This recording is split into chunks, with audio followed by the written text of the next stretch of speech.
And now there's 3 distinct claps. So you know We are exactly. live. Hello, everyone. This is Harry Powell Hello. from Balance Podcast. Yes. And yes. And yeah, so here I can sync up that with the audio from the video. Yeah. And so then blank out the audio on the video and use the exactly. audio. Yeah, but perfect. on my second to last podcast, I forgot to blank out the audio from the video, so it just sounds shit. Right.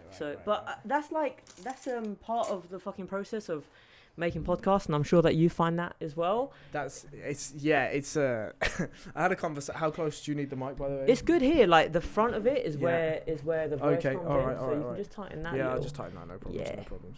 You can always like bring Been it in the down lower same so people can see your wheelhouse. beautiful face as well. I don't know about that. that. Yeah. Yeah, it's Yeah. interesting you say, because it's, you go through. Somebody asked me like, oh, how have you done your podcast, right? How have you started your podcast? Yeah. And I started by saying, like, actually, it's really simple. Like, it's really simple. And on the face of it, it is really simple. Yeah. But then when you go into the minutiae of everything you've got here, right? Like, you've turned your bedroom into a studio with literally professional equipment. Yeah. And how you're then editing that and recording that and everything goes together. It's actually not as simple as you think, right? No. It's like one step, like, leads you to 3 more problems, and then those 3 problems, and it's just like an exponential, like. Yes, absolutely. It's an art form in itself, just like producing a good podcast. I think so. And I'm a white belt at producing podcasts. 100%. There's same. people. Are you? Oh God, yeah. Yeah, I think so. Anyway, I think so. What made you start this podcast that you have, Balance Podcast, and what's it about? Do you want to tell people at home? Sure, yeah. So train? the podcast is called All About Balance, and it's not really about anything. I guess I'll give the story as to why I started it, and that may give some context. Yes. Is that when I was a child, like I basically was really interested in watching people and seeing people's movements and understanding why people say certain things and do certain Just observing. things. Right, exactly. And I didn't really understand why or what benefit that had to me. But as I got older, it became clearer why that was beneficial. And I then started to enjoy conversing with those people, the people that you observe, the people that you interact with. Yeah. And I then just loved having sort of, deep is a variable, right? But having good conversations, fluent conversations with people.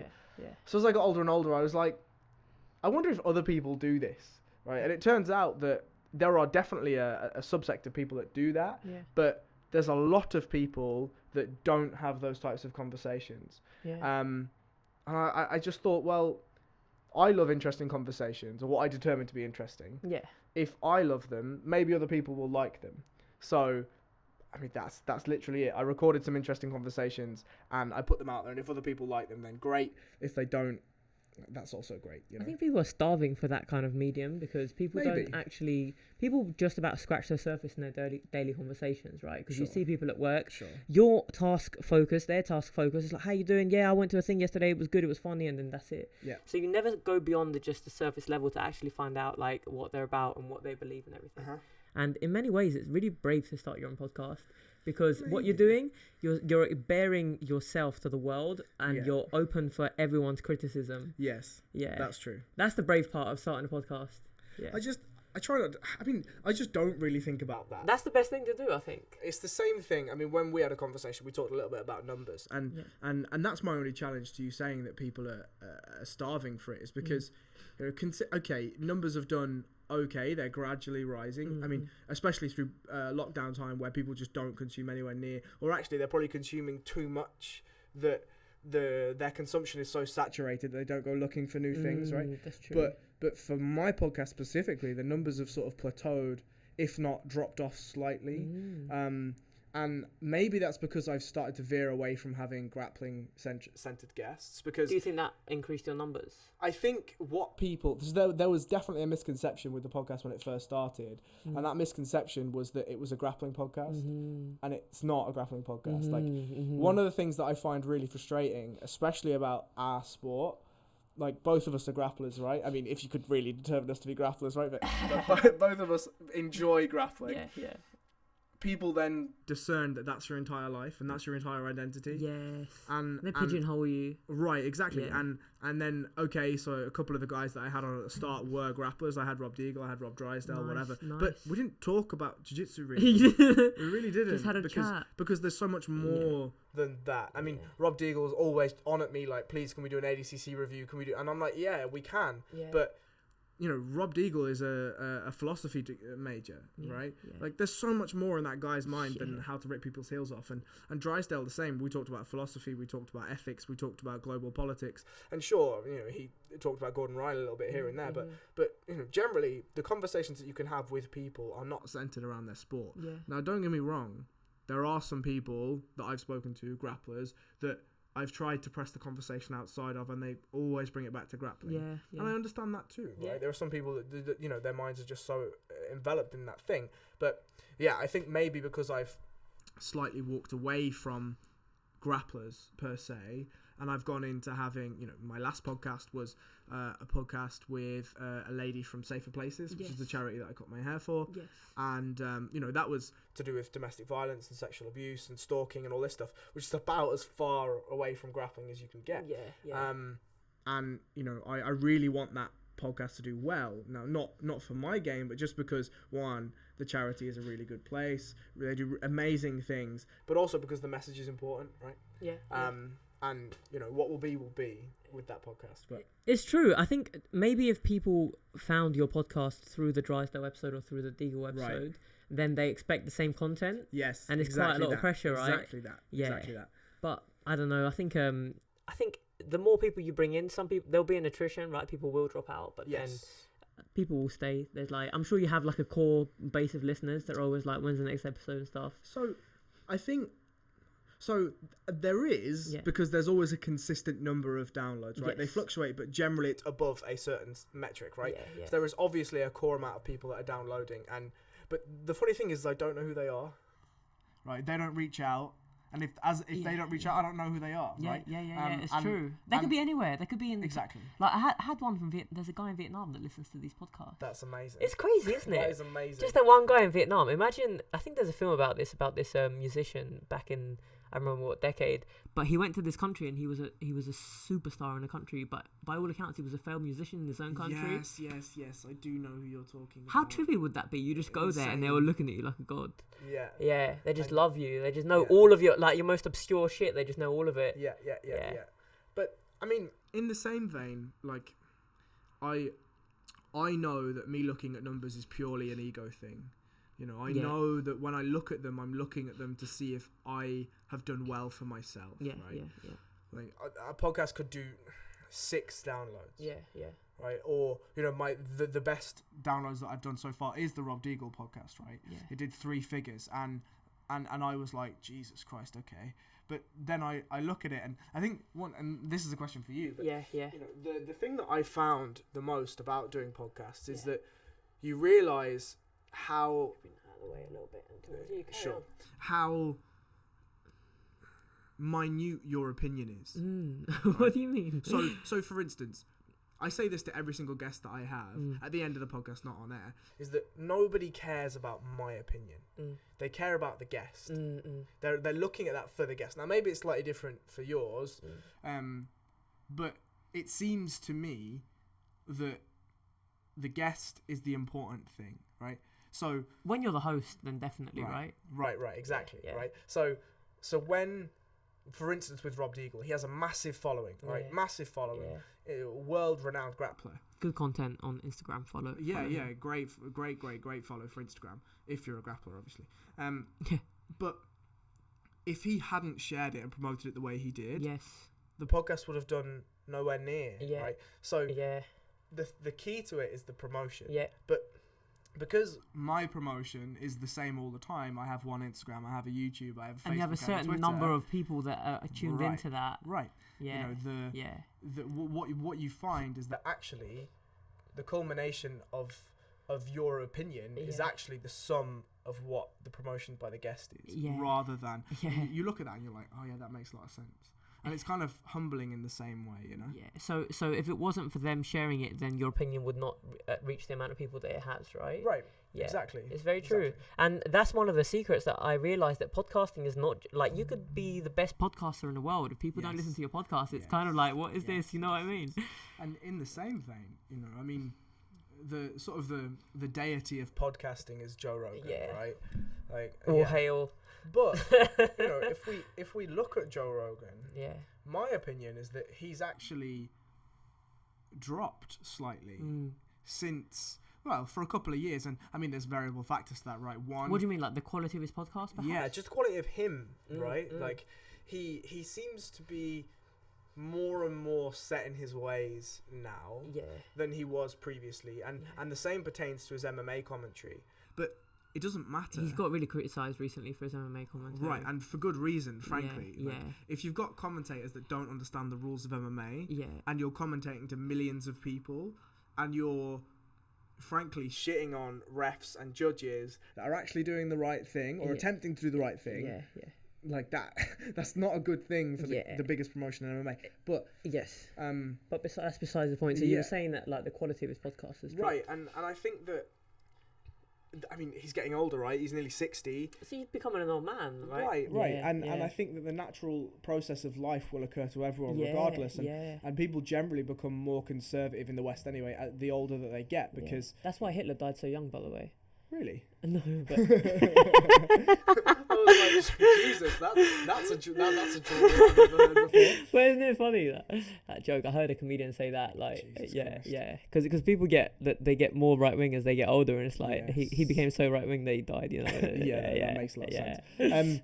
But yeah, like, and that's no criticism. Yes. It's just an observation. Yeah. But you know, and I also feel quite negatively about the Spotify deal, just because of what Joe Rogan used to be about. What was negative about it in your opinion? So I have an issue with Spotify and streaming services. Okay. Just generally. What is that? What's that beef based on? So my beef against Spotify is, fuck you Spotify. Yeah, fuck you Spotify. So, and it's the same with Apple Music, Tidal, anything. Is that the percentage of funds that an artist eventually receives is so minute that I just think it's morally and ethically horrible, right? Exactly. Like, if you go to iTunes and you purchase an album for £10, let's just say, the artist is getting a good 50-60% of that, right? Or should I say the label, right? Label or artist, depending on how that setup is. You know, the case of Taylor Swift, God knows how long, 5-6 years ago now, was that she got something like 130 million plays on one song in a week, and they paid her like $200. What? And you're like, no. That's crazy. No, that can't even begin to be possible. Yeah, because your platform can't exist without the actual content first. Right. Yeah. And instead, you're taking literally 90%, if not more, of the royalties for that. Like, I just can't do that stuff. So I've not listened to a Joe Rogan podcast since he went to Spotify. I mean, obviously, just out of protest. Well, yeah, and just because, like, I don't have a Spotify account. I'm not going to create one just for Joe Rogan. Yeah. But the reason why I kind of feel negatively about that switch is because originally his whole gimmick was he's not signed to any label. He's completely free voice. Yeah. And you can get him anywhere. Yeah. Well, that's just not the case now, right? Okay, so you can't get him anywhere, but there's no evidence to suggest that he's not. Absolutely true. Yeah, right. Yeah. But to me, if you state your morals vocally, if you're choosing finance when you're already gluttonous for finance, but it's 300 million, bro. Right, but he doesn't need that money. Like, he does. No, of course he doesn't. Yeah, he does. Look, everyone needs 300 million. No, if you can make 300 million, make 300 million. I mean, so my definite argument against that is, you know, he was making well into 6 figures an episode. Yeah.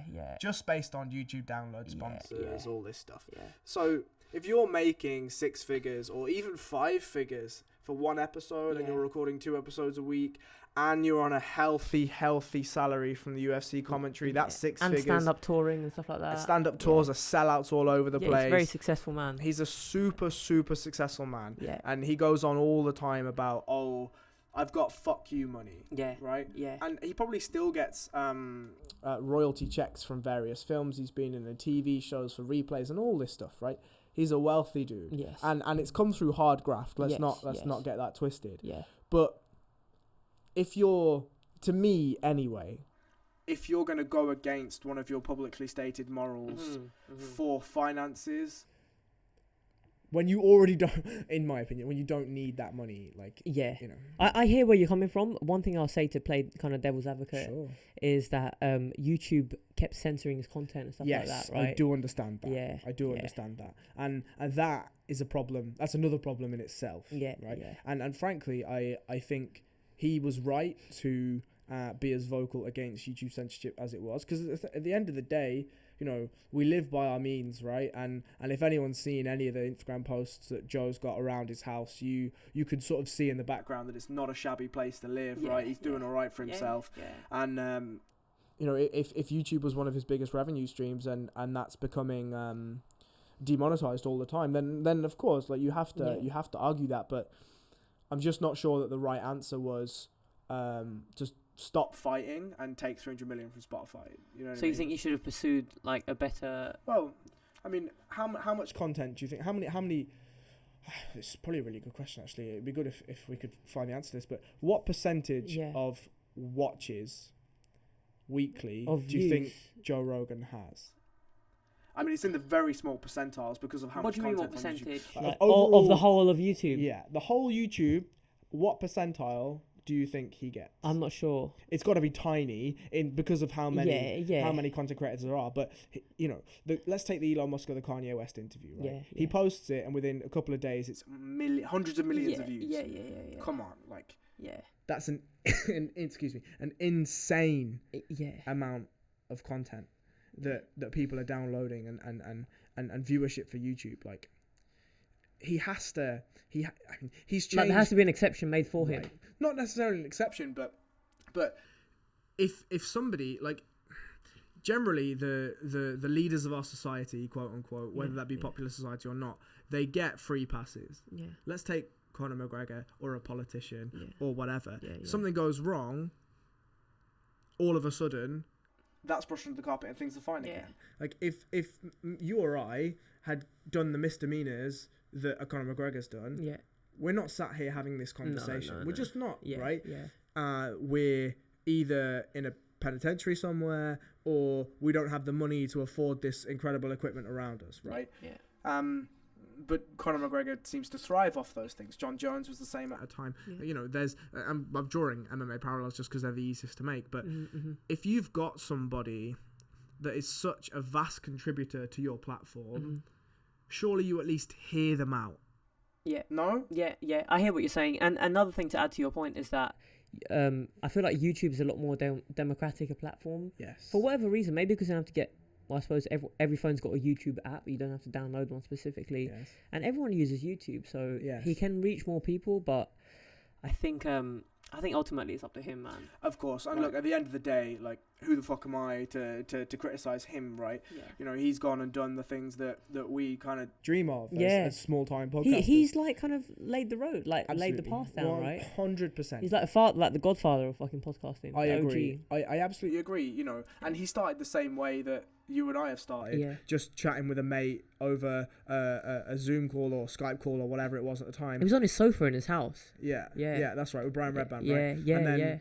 And then all of a sudden he's got a studio in LA, and now he's got a studio in Texas, and you know, like, look, excuse me, he's he's doing all right. Yeah, he's definitely. Doing all right. But yeah, a massive tangent. I don't do Spotify.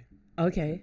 That's it. That's cool. I just got Spotify the other day. Do you like it? I fucking love it. Yeah, I mean, when you put it the way you put it, it's exploitative, right? It's like eating eggs that come from cage 10s or something. Yeah, maybe I should feel bad about it. I mean, should you though? I don't know. Should you feel bad about it? Because at the same vein, the counter argument to myself is, well, if you're a small band, then you know what you're getting into, or you should know what you're getting into when you sign up.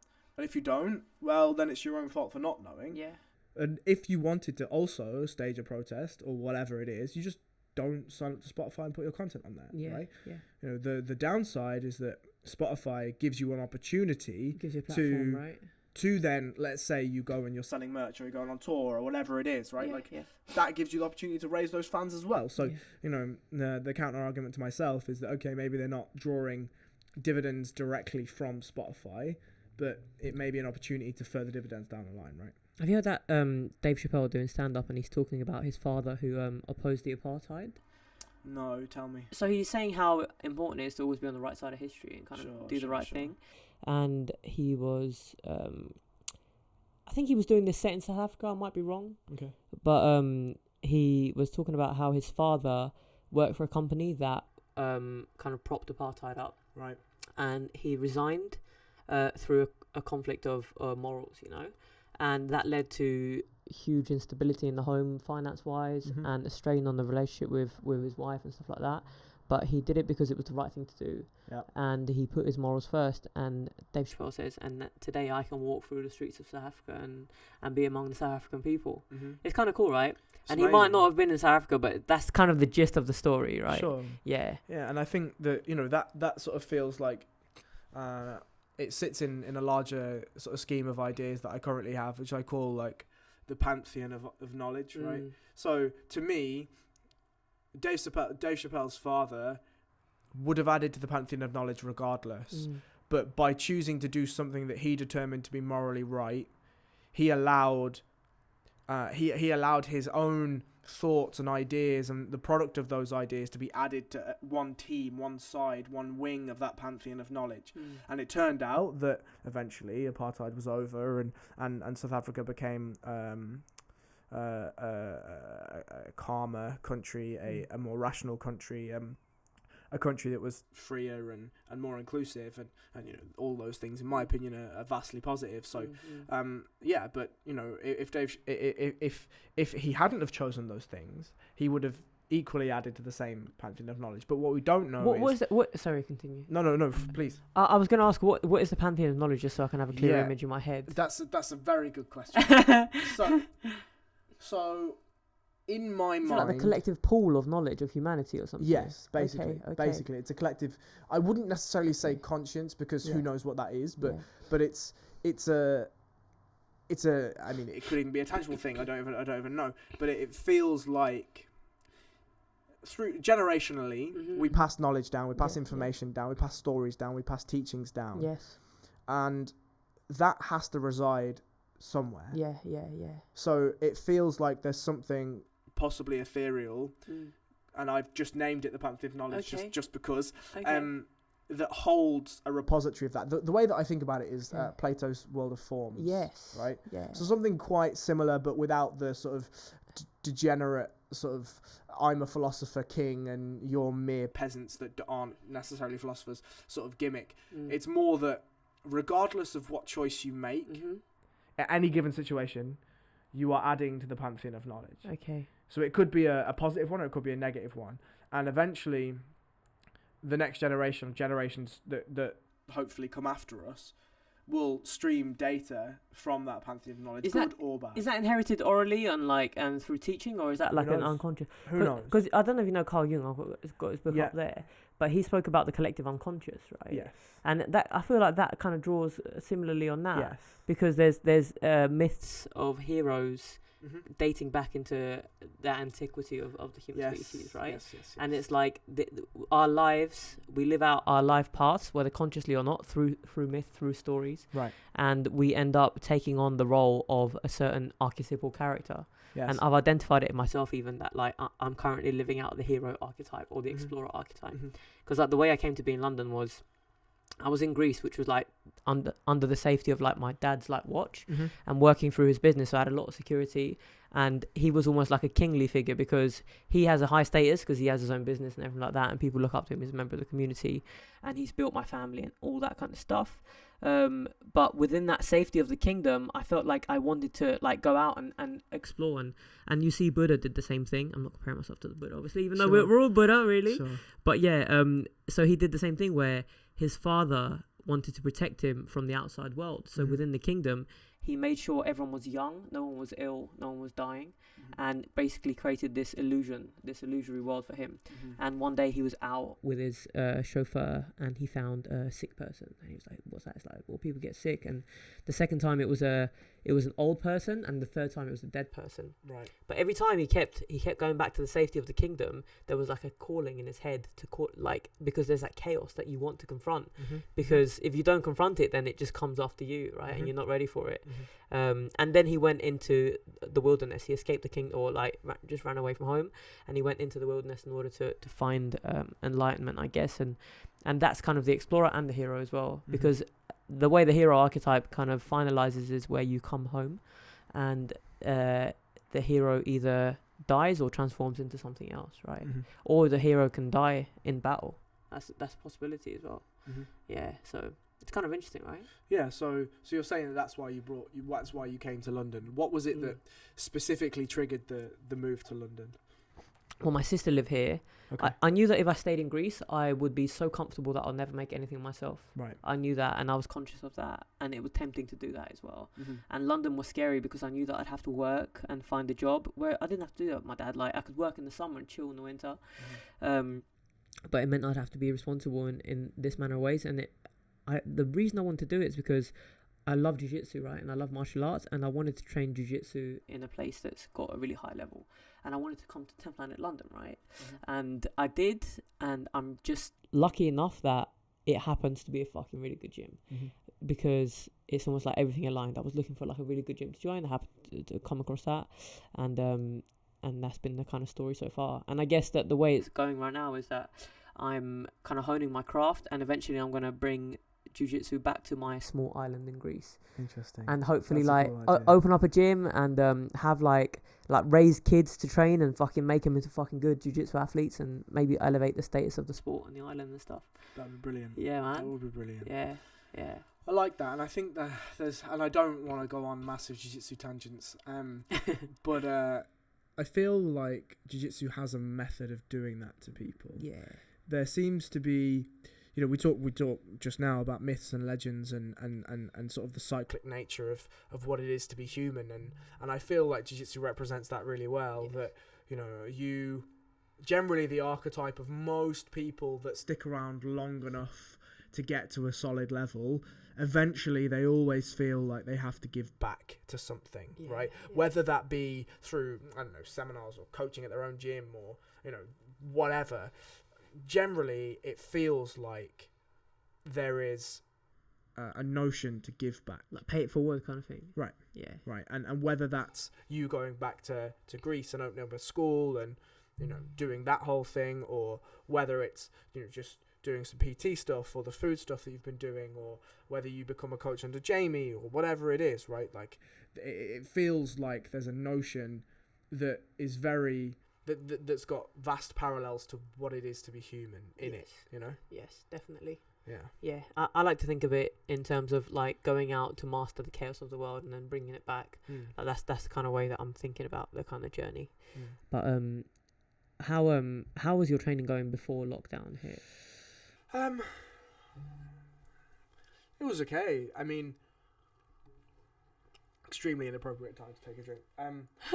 Yeah, it was okay. I think what became very apparent, especially since we met at a competition, was that my game was entirely 1D. It wasn't even 2D yet. Yeah. It was just 1D. What was that 1D? Leg locks. Okay. Right. From bottom position or from anywhere? Just I was going to try and find one, and if I couldn't find one, I was fucked. Which is a problem when you're competing in IBJJF blue belt, right? Right. Because you can't do the fucking leg locks. Right. Yeah. I mean, everything I had was... I mean, at IBJJF, it was basically a straight foot lock or nothing. Yeah. Right? Yeah. Maybe it was bar as well, right? Not a blue belt. Okay. Brown belt. So crazy. Yeah. So silly, man. Sure. Yeah. Sure. I mean, we can get into a conversation about IBJJF rule sets, but I had a lot more fun competing at like a Naga or a Southend Open or somewhere like that, right? Where heel hooks were allowed at intermediate level, and I just jump in and just have a go, right? Yeah. But what became super apparent is that I either needed to specialize and just become unbelievable at one thing, or round out the game whilst not forgetting the thing that I enjoyed. So I chose the latter. So what I was attempting to do as much as possible is, first of all, give my legs to people and see what they would do, and then attempt to counter for either back takes or top positions from them. Okay. And other than that, just focus on taking the back, essentially. That was basically my sole focus. I like that. Was get to the back, yeah, retain the back, because then other things will happen from there, right? Yeah. So training was going okay. Like, I'm really, really privileged, and I think we're really privileged, full stop, that, you know, there are a bounty of good gyms in London. Yeah. You know, you reference 10th Planet. Yeah. There's Ross Nichols is looking at opening a gym in London Grapple. That's super London high Grapple. level. Yeah. There's Shoot Fighters, where I train, which, you know, in my opinion, Tommy Yip is one of the best coaches in the UK, and one of the best competitors. Just people don't know about him yet. Paul Ivans, who's my wrestling coach, is just a super, super high level wrestler. You know, you wouldn't know from our match, but but his wrestling is really high level. There's Fight Zone, obviously. Yes. Aria's gym is really good. Like, there's a bounty of other gyms that are really, really, really solid. And I think that, you know, the ability that we have to bounce around them and learn, and also to compete against the people from those gyms, who, you know, where you are in that hierarchy. And, you know, it's difficult to say, you know, we met on any given day, and I don't know if you remember, what time did you get to the London Warriors? Maybe about 3 o'clock. Right, I was there at 10 a.m. Oh, that's so shit. Right, so by the time we got on the mat, it was... You were there for like 7 hours. Yeah, I was there for we were on the mat at 6 p.m, I think, 6 or 5 p.m. Yeah. And I mean, I take nothing away from you, but when I stepped up, I said to my missus, I was getting on the mat, I was like, I just want this to be done with. Like, I want to go home. Yeah. We've been sat in this gym, this fucking hall for 7 hours, and I'm like, whatever happens, like, I just want to go home now. Yeah. And thankfully you allowed me to go home pretty quickly, so I was very grateful for that. But you know, I've had that in tournaments where I feel like I don't want to be here, and then you will find a way out. Yeah. Do you know what I mean? I've done that in almost every single tournament I've been in. Have you? Yeah. Maybe we talk about this. So I've never won a tournament, right? I've got to lots of finals. Yeah. I've never won a tournament. Hey, that's okay. And but it's not okay for me. Yeah. Right? Well. And it's because I talk myself out of it. I find a way out. I look for a way out and I find it, right? Now, I mean, I wouldn't, and again, this takes nothing away from anyone that I've competed against, but I remember specifically oh God, I can't remember what tournament it was. Some tournament anyway, and I was usually at the Rules tournament. Yeah. Was it All Stars or something? Yes, it was All Stars. Because I think that's where I first met you. Really? Yeah, you were cornering some Bulgarian geezer who was quite scary. Or Albanian? Yes, Albanian. Yes, Albanian. Yeah. Yes, and he was fighting a 10th Planet guy, right? Yeah, Stanley. Yeah. I remember that. I remember talking to you about your yeah, fighter. Daniele's fucking fierce, mate. Is he? Oh God. Has he got a background? No. Before starting jiu-jitsu, nothing. No. Damn. That's what's crazy. Me and him started exactly the same day. Yeah. We turned up to Shoot Fighters on exactly the same day. Wow. But so his background, and he doesn't have a combat background, but he used to be a labourer in Albania. So he's got those fucking disgustingly strong hands, right? Yeah. And it's just one of them. He gets a 2-on-1 on you, and you're like, oh, okay, like, I've just lost an arm now. I just need to wait and see what happens. What belt is he now? So he should be a purple belt. Okay. But he's still a blue belt, technically. Okay, yeah. But yeah, he's very, very good. Very, very good. He transitioned to MMA quite strongly and quite quickly. That was his goal when he came to Shoot Fighters. He just wanted to do MMA. Yeah. And I would say his striking is better than his grappling. Wow. He's just one of those guys that's just really, really, really hungry, works really hard, but he's just got the mind for it, you know? You show him something and he's like, that makes sense. Yeah. And he just does it. Yeah. He's just one of those guys. Yeah. Comes easier to some people. It does. It does. And he's way better on competition day than he is in the gym. That's a really big trait to have. Yeah. And he's really good in the gym. Yeah. But at competition day, it's like, oh no. Like, yeah. Oh God. Yeah. And I remember that match quite vividly. And, you know, I've no qualms that the guy he was competing against is really good. It's just on the day, he just turns it on. Yeah. You know, he just turns it on. And I'm the opposite of that. So you had a match on that same day, right? Yeah, so I had 5 matches on that day. Wow, that's a lot of matches. So I won 4 of my matches. You won 4? Yeah, I got to the final. Fucking beautiful, and like mate. I was pretty dominant as well. Yeah, like I felt really, really good. And I remember I stepped off the mat at the semi-final after winning, and I said to myself, "Oh, I've won now. I'm in the final now. I've won." Like you've got a silver at least. Right. Yeah. That's exactly. What that's I said the worst. To myself, right? But that thought comes without you willing it. Yes. Yeah. But it shows me a weakness to myself, right? I don't think you should listen. Oh, I agree. Like, it's not a weakness. It's like if you hear like a voice on the radio, like saying some really terrible things, you're not going to think that you have these views. It's kind of like that. Sure. It's a radio signal that just blasts out thoughts, right? And it's funny because each thought stems from a different personality almost. Like, and this is another Jungian idea that our personalities are fragmented. They're not a unity. Yes. And you have different complexes. So perhaps that was like the shadow of the warrior. It's like just like the pacifist, you know what I mean? Like, I've done it now, it's okay, the battle was won. Yeah. But I definitely listened, right? Yeah. And I just walked into some dude's guillotine, and I was just like, oh, he's guillotined me. Yeah. I should probably escape this. Oh no, really, I should probably escape this. And then I just tapped, and I was like, oh, okay, cool. I've literally lost for no reason, right? Like I was it from standing, like a snap down? Yeah. Well, I had a single leg and I took him down, and as I took him down, he wrapped the guillotine and finished the guillotine from the floor. But look, I mean, those things are infuriating though. Infuriating. But they build you. Those moments build your game. For sure. Because you know, and this is something that's really funny is. So I got dossed by you at London Warriors. I went to Naga the week after. I got dossed there as well, right? Fuck. And that day when I drove home, I said to my missus, I was like, I am never getting fucking dossed again. And I've not been dossed since. That's not like, yet. Not even in training. Not even in training. That's fucking crazy. Yeah. What defense do you do when you're like in a doss? Well, I just have a better half guard. So I have better Okay. frames, and I monitor now where that arm is going. So if the arm remotely starts to look as if it's coming underneath my arm to shoot for the head, I'm just out. Yeah. I'm out of there. Just Exactly. straighten it out. I'm out of there. Nice. Because you know the age-old idiom of coach, how do I defend this submission? He's like, don't let it happen. I'm like, yeah, all right, cool, that's fucking useful. But when it comes to Darcy's now, I mean, maybe you've got a super long reach, right? So maybe it's a little bit different, but I'm finding that my awareness to Darcy's is a lot greater than what it was over those 2 weekends. Yeah. But as you say, that it builds you, right? Those losses, those decisions, those, to me, what I determine to be weaknesses of myself, those things, they're like, okay, I don't want to do that again. Yeah. Like, I don't want to do that again. Yeah. So now, hopefully, if I ever make a final of a competition again, I'll be like, okay, we're not doing that again. Now, I'm here to win now. Yeah. You know, or I'm here to compete at least. Yes. It's funny because the competitions come with so much pressure. Oh, God, yeah. And I'm the worst for this. I always have a nervous poo before. Mate, I'm just... If anyone's never been to like a jiu-jitsu tournament and gone to the toilet at like 3 o'clock when everyone's had their way with it, or like 5 o'clock, there's no toilet paper ever because everyone's had their nervous shit. Yeah. Yeah. I'm just a bag of nerves. Like I doubt myself so much. Yeah. So much. And I don't know whether you do this or have done this, but I go and I sign up, right, and you're given your bracket or whatever. And you know who's in your bracket because they're hovering around the table around that time. Yeah. And to me, these size guys... them up, you're like, this guy's exactly the same size as me. No. I look at those guys and I'm like, this dude must be 20 kilos on me. I see, okay. Like, how is this even... I look down at myself and I see myself as like a 50 kilo dude and I'm like, not. Yes. You know?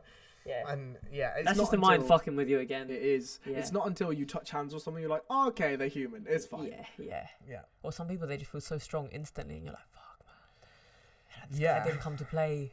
I mean, what was crazy about our match was we touched hands and I think we both got collar ties and I was like, oh, okay, I feel comfortable here. Yeah. And just the off balance was so subtle. And I was like, oh, fuck, he's got me.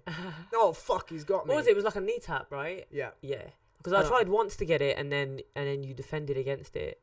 And then we touched hands again for some reason. Yeah, I can't remember what happened. Yeah.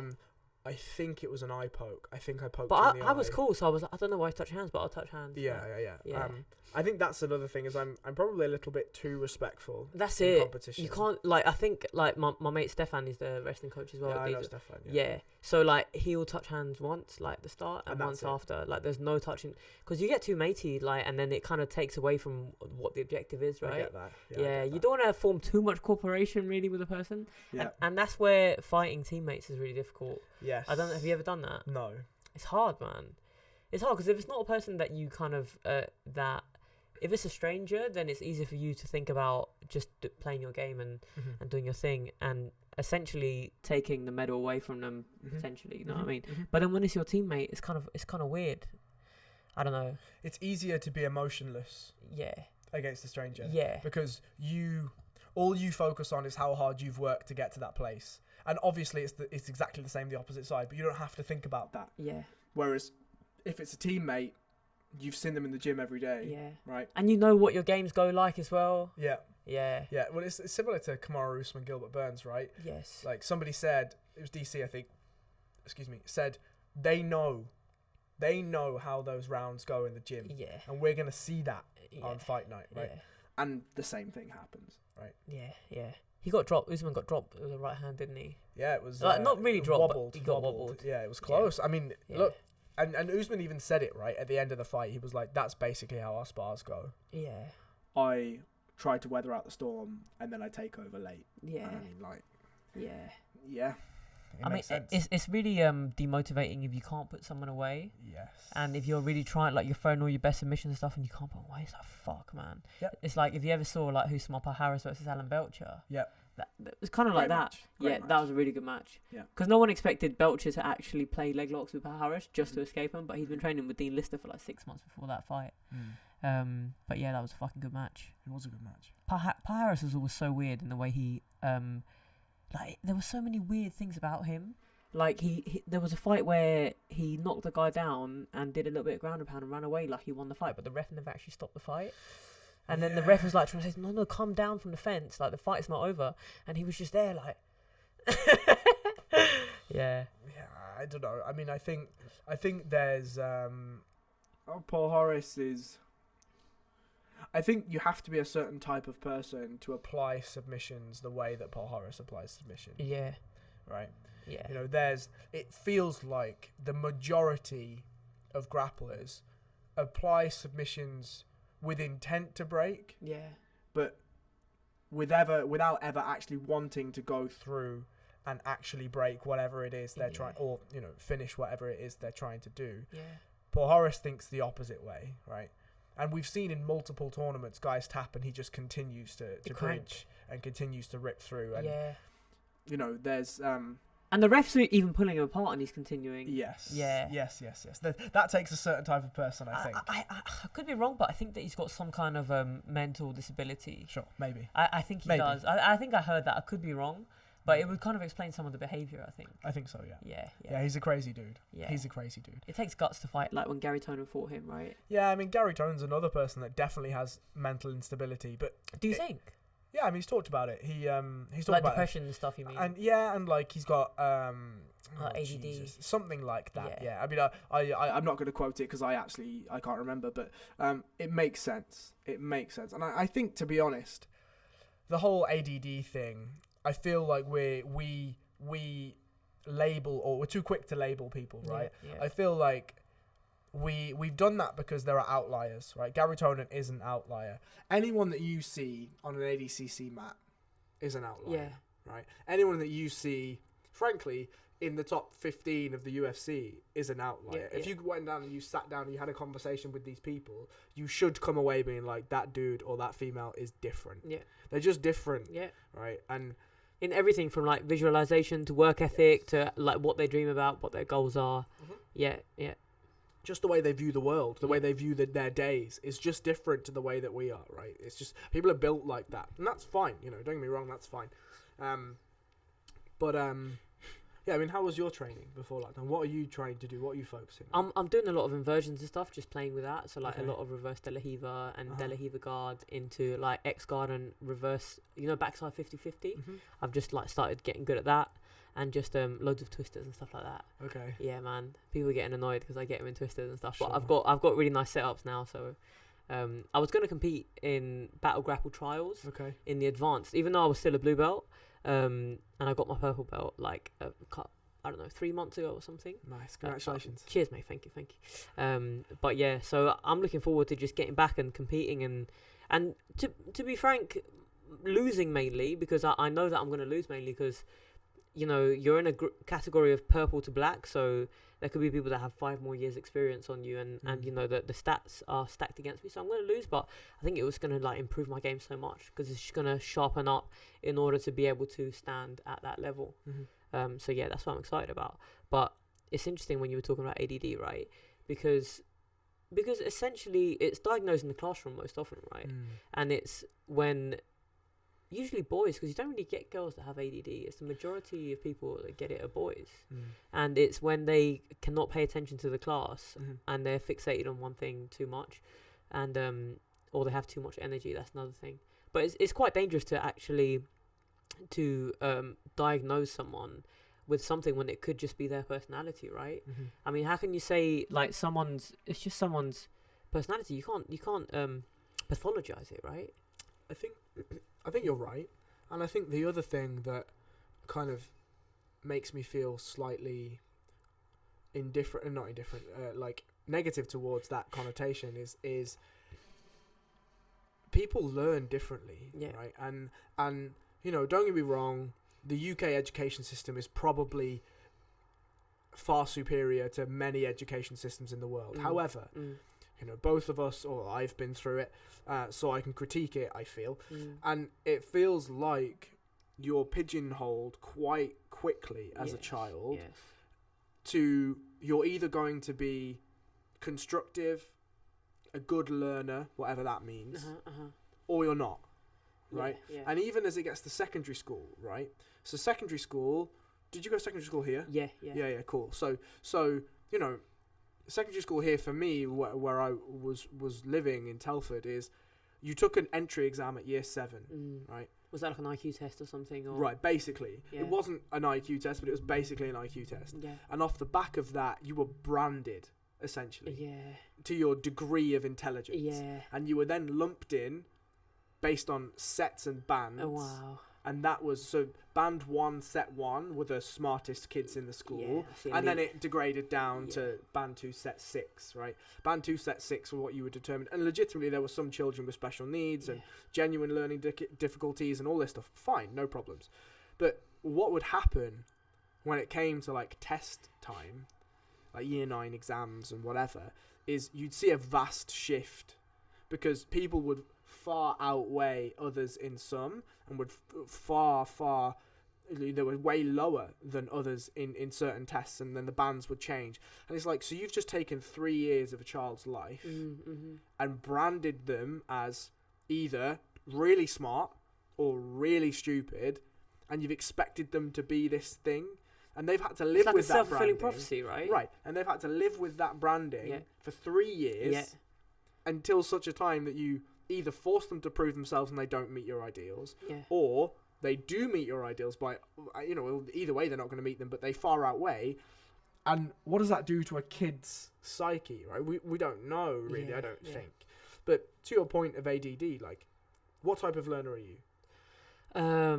I probably would say visual. Right. Yeah. So I'm a touch learner, right? So when it comes to grappling, for instance, I can see a technique and I'm like, cool, I understand the mechanics of that.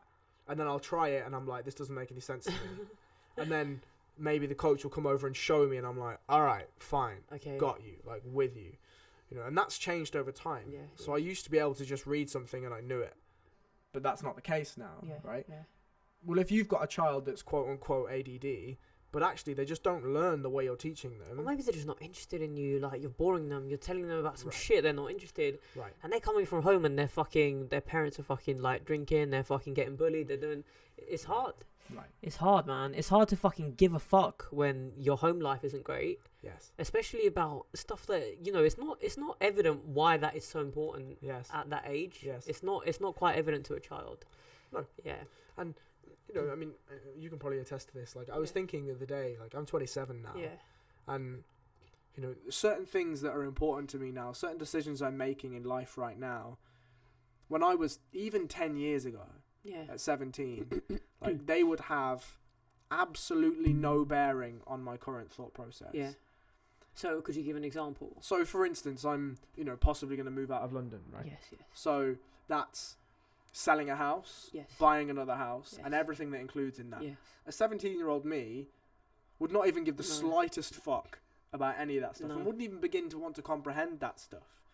So, you know, the changes in which we go through as humans relate also to the way that we learn things. At 17, if you were like, learn how to get a mortgage, I'd be like, I don't give a fuck, I'm playing Call of Duty. Yeah. At 27, I mean, a little bit younger, because I've been through it once, but you're like, oh shit, like, okay, what's the minutiae of how a mortgage works? Yeah. And you're forced to learn those things via necessity. It's like taking responsibility, like voluntarily taking that responsibility. Right. And if you don't, you just become a weight on everyone, so you have to, right? Sure. Yeah. Because there's an argument to be made of, like, what's the point, you know? Like, life is meaningless, but at the same time, life is... Like, there's so much suffering in life that if you don't have your own shit together, you just become an extra weight on the people around you that are kind enough to fucking care for you. And that's what I don't like about the kind of nihilistic outlook on life. If people have and people have that due to their own kind of circumstances and the way they grew up and the way they view the world. But I find that it's kind of prevalent in our world. I don't know if you agree with this, but I feel that people are generally hopeless, or they put their hope in something that's not going to offer them any salvation, i.e.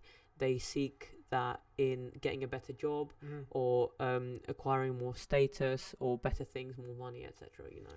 So I think that salvation is relative because salvation is entirely what we determine it to be, or what we've been taught it is, right? So salvation may be to somebody, oh well, if I can just get this promotion. Yeah. Now, I would agree with you that generally when you get that promotion, the gratification is maybe a week, 2 weeks, maybe even a month. After that, it's going to slowly dwindle into normality. Yes. And the same with everything else. So there's no salvation in that. Right. And let's say you wanted to buy a Rolex, right? And you had to save 10 years of money to get a Rolex. You buy that Rolex, and there's that, oh my God, I finally got a Rolex. In a year, it's just your watch. Yeah. Right? So I entirely agree with you on that. Yeah.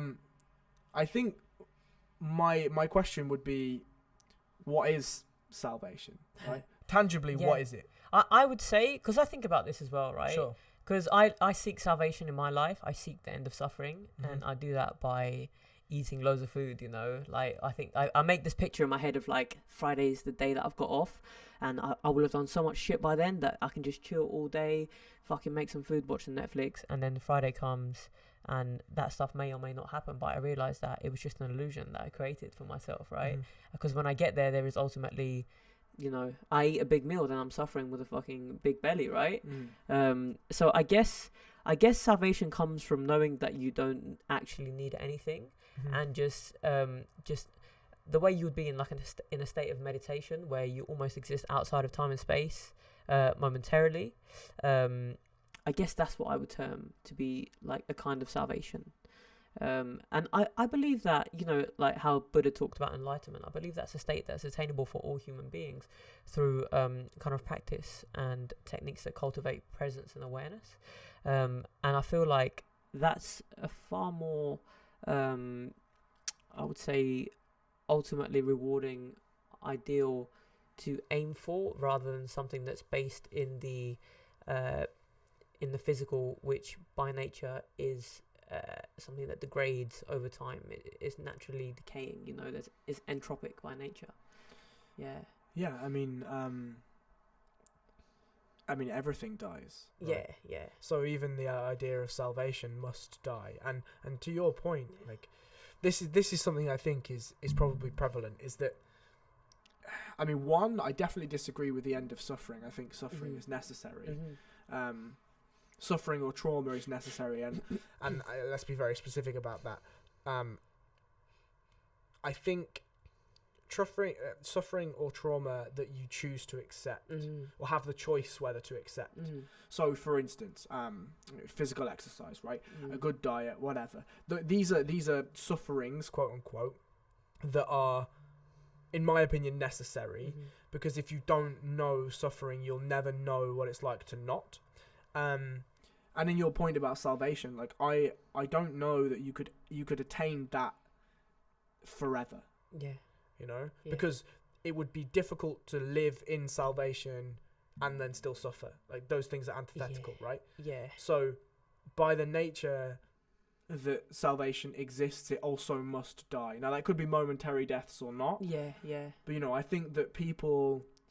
This is kind of why I think people look more at material. Yeah. Because they look at a tangible structure like a house, a car, whatever. And you weigh it and touch it, and it's like... Right. Yeah. And it's like, this thing is hard to knock down. Yeah. If I ran at it, it's not going to fall over. Yeah. Right? Whereas something like a state, let's say salvation... But I feel like that's not an option that's available to people in terms of, like, they don't know that they have that choice to pursue that, I feel. I mean, I think you're probably right, yeah.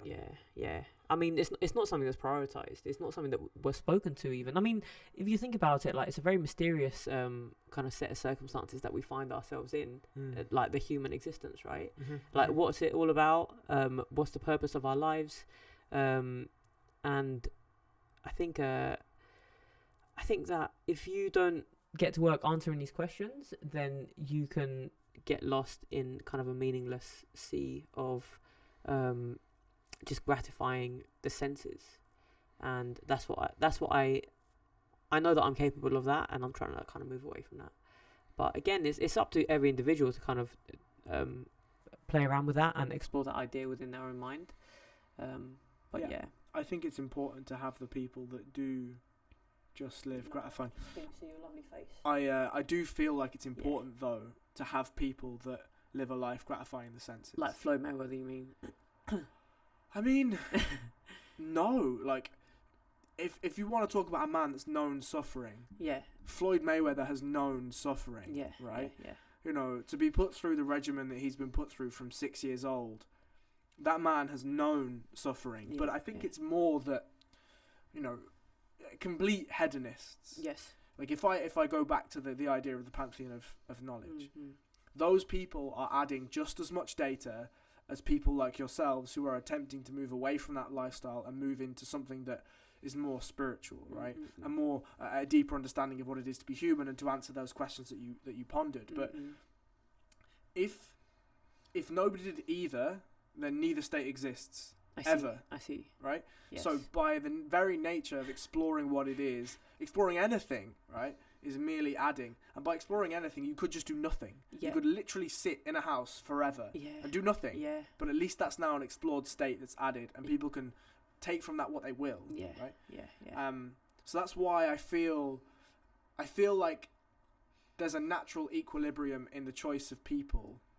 Now, I feel like that natural equilibrium has been definitely faltered in the last 500 years, let's say. Yeah.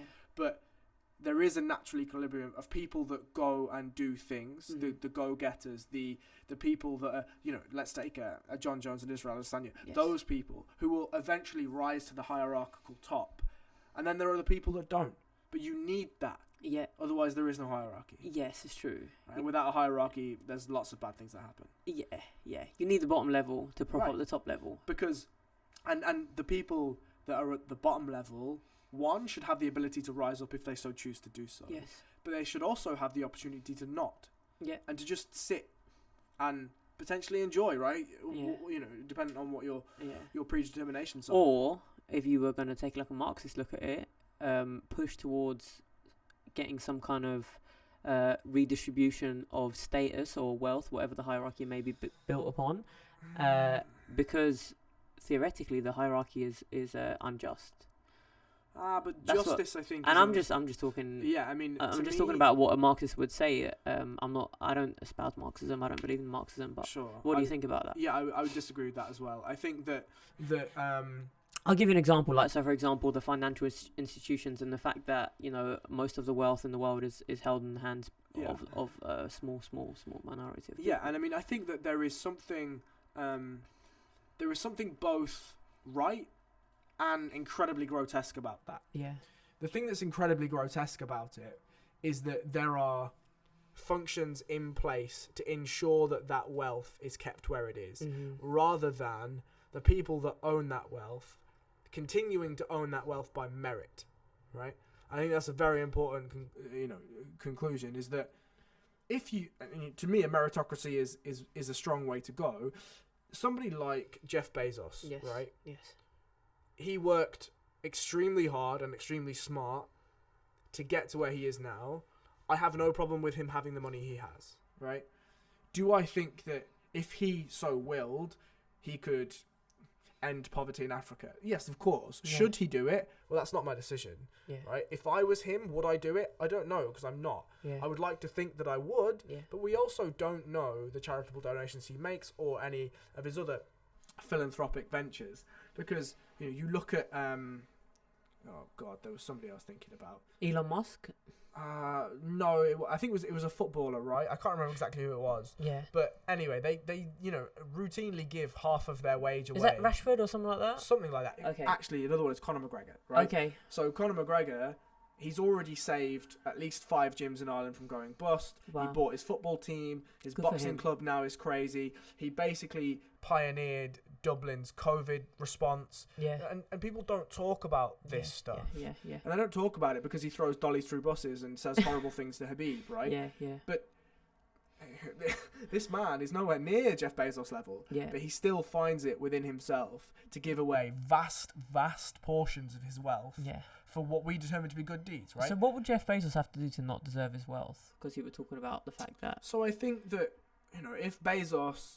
If he just started waking up late, just drinking a lot. Not even. I think the problem that the financial institutions have is that it's very difficult to become rich. Yes. But when you become rich, it's very easy to stay rich. Yeah. Right? Because you're propped up by tax breaks. Yeah. You're propped up by legislation that having the money to invest to keep you up. Yeah. It allows you to be in a position, you access better data, you are allowed into places for free, you're given things. There's these sorts of unwritten and written legislature that makes it very difficult for you to become very easy for you to stay wealthy when you are wealthy. That's true, right? If those things were taken away, how many people stay wealthy? But how would you take away those things? It would be quite difficult to take away those things. Would it? I mean, what exactly? So you have to state what those things are that you're going to take away. So let's take tax breaks as a very simple thing. So now this is sort of becoming a little bit Immanuel Kant, right? We're getting Immanuel Kant very quickly, okay. But what we should try to do is say, okay, we're going to determine a safe tax break like charitable donations, or an Isle of Man tax haven, that's illegal, right? Okay, so you know about the Isle of Man thing? Yeah, so it's an offshore tax haven. Exactly, right. So loads of UK companies just so happen to have an office that's actually a letterbox in the Isle of Man, and that's where they get billed to. Why? Because you pay no tax, right? Mm-hmm. Amazon, Starbucks, all of these things, they are, and again, I'm not sure that this is necessarily a problem with Jeff Bezos, because this is a similar thing to Elon Musk, is when you've got guys like Jeff or like Elon, I don't think they care about finances. Not really. They care about ideas. Yes, right? Yeah. And finance is just a game. Yeah. So they just play the game in order to do it's the idea. It's just a byproduct of you being creative, right? Right. Like you create shit and suddenly you're just so wealthy, but it's not like you went after the money, you went after the creation itself. Right. I had this conversation with the guest of the podcast that's coming out on Monday, and he's a financial guy, so we had a conversation and whatever, and he said, I feel like Elon Musk has committed fraud, and he feels like Elon Musk is a really bad CEO, and I'm like, it wouldn't surprise me if he's done both of those things. Yeah. Because if you think about Elon, he's like, right, how do I make electric cars go faster and run longer? And how do I get rockets into space? And how do I bore underneath LA? Right, exactly. Yeah. And somebody's going to come to him and be like, what about your budget, Elon? And he's like, I don't give a fuck about budgets. Just let me put rockets in space. Yeah. And because he's so much of a genius, he will have understood the financial market game well enough that he could meander around it and then go and do what he wants to do. Yeah. And the same is probably true of Jeff Bezos. Yeah. To me, that's not a problem with the person. That's a problem with the game. Right? Okay. So if we just relate back to tax breaks, if we remove all tax breaks and we force every single company and every single person to pay a certain percentage of tax relative to their wealth, how many of those people? So you think that should go up as you get wealthier, kind of thing? I think that there should be the reason why I think there's some merit to proportional tax is because people should pay. No, I think actually my point of proportional tax is, let's say everyone pays 20%. Yeah. Right, that seems fairer to me than if you say, well, if you earn $1 million and I earn 20 grand a year, you have to pay 70% tax and I have to pay no tax. Yes. That doesn't really make any sense to me. Me neither, because it's like, why would I make $1 million then? Yeah, why would I bother? Yeah. And it's funny, actually, when I used to work... Well, why would I declare it? Then that's when you go to tax havens. Yes. Yeah. And a company I used to work for, one of the gentlemen there was renegotiating his contract, and they wanted to pay him $100,000 a year, right? Yeah. But he said, I want $70,000 a year, and then I want the $30,000 in non-taxable bonuses, or like shares, or this or that, right? And it was because £70,000 at that time was underneath a certain tax bracket. Yes. So he took that money, and then the money just kept rolling in other ways. Yes. And that's so fucking smart. But again, that's not a problem with the person, that's a problem with the game. I think that people need to learn how to play the game, and that's one of the biggest problems, is that when we're in school, we don't get taught how the fuck to play this game. And this is my point about the wealthy becoming wealthier. Yes. Is he didn't just happen to be on 70 grand a year. Yeah. He'd been incrementally going up the ladder, and he'd obviously then taken it upon himself to be, okay, how do I stay wealthier, right? Well, I stay wealthier by asking my company to play around with money this way and that way. Yeah. And, you know, if you didn't have to play that game, if you didn't have to learn that stuff, everyone was just, okay, it's 20% tax for everyone, let's just say. Yeah. And, you know, if you're earning $1 million, that's still a fuckload more tax than I'm paying at 20 grand. Yeah. You know? But I think it just feels like you're then incentivized to do whatever you want, right? Yeah. But I feel like there should be sort of an underlying change of people, just the way people are paid and people at work. I think it should be different. The way people are paid. Yes. So to me, especially in my field, so I work in IT, right? Yeah. Now, I don't think that this model will fit across all sectors because it will be difficult to change. But for me personally, it's very difficult to give me a task and I'll show you when it's completed, right? So let's say I was paid per task, right? Yeah. And if I was set, I don't know, 50 tasks a week, if I were to complete 50 tasks in 3 days, then I'm now not needed for the other 2 days, right? Yes. Because I'm going to get a set number of tasks a week, and I'm going to get paid relative to the amount of tasks that I complete. I see, yeah. If somebody gives me 5 tasks and I complete 3, well, I only get three amount of tasks worth of pay. Yeah. If I get 70 tasks... So it's like a performance-based payment system. But way, way, way more granular than what performance-related pay is done to now. Okay. Because at the moment, especially in my field, performance-related pay is generally based on opinions. Okay. Right? Well, that doesn't work. All right? That just doesn't work, especially when it comes to finance. Okay. So if we take your job, for instance, if I said to you, right, Alex, you have to serve 100 customers. Yeah. Well, what if 100 customers don't come in the door? That's outside of your control. Yes, right? yes. So that's where the model just doesn't work. But then it gets you to hustle. You're just out there like, hey, come in for a coffee. It does, but then even that could turn negative, right? Yeah. And then that 50 customers you're going to have is now 25 because you're being pushy to some people. Right. Yeah. So that feels difficult to me, especially in sort of service model type places. Yeah. However, for a company and for an organisation like the one that I work for, yes. It feels entirely logical that there is a set amount of data, a set amount of tasks, a set amount of things to do, and if you don't hit whatever that number is, you just don't get paid that amount. It's funny because the same number of tasks won't always be presenting itself to you, right? And the number of tasks that you have will vary in their importance, therefore will probably have a different monetary value. Yes. Yeah. So that's it's a perfect system if you think about it, but it must be quite difficult to actually carry out with the accounting team, considering you have other co-workers as well, right? So I think so this is where, again, like for me and my team, every single person is both a generalist and a specialist. So we have a specific specialism and that's what we look after, but then we all have sort of a 10% understanding of what everyone else does. So if that person is off for whatever day, we can fill in.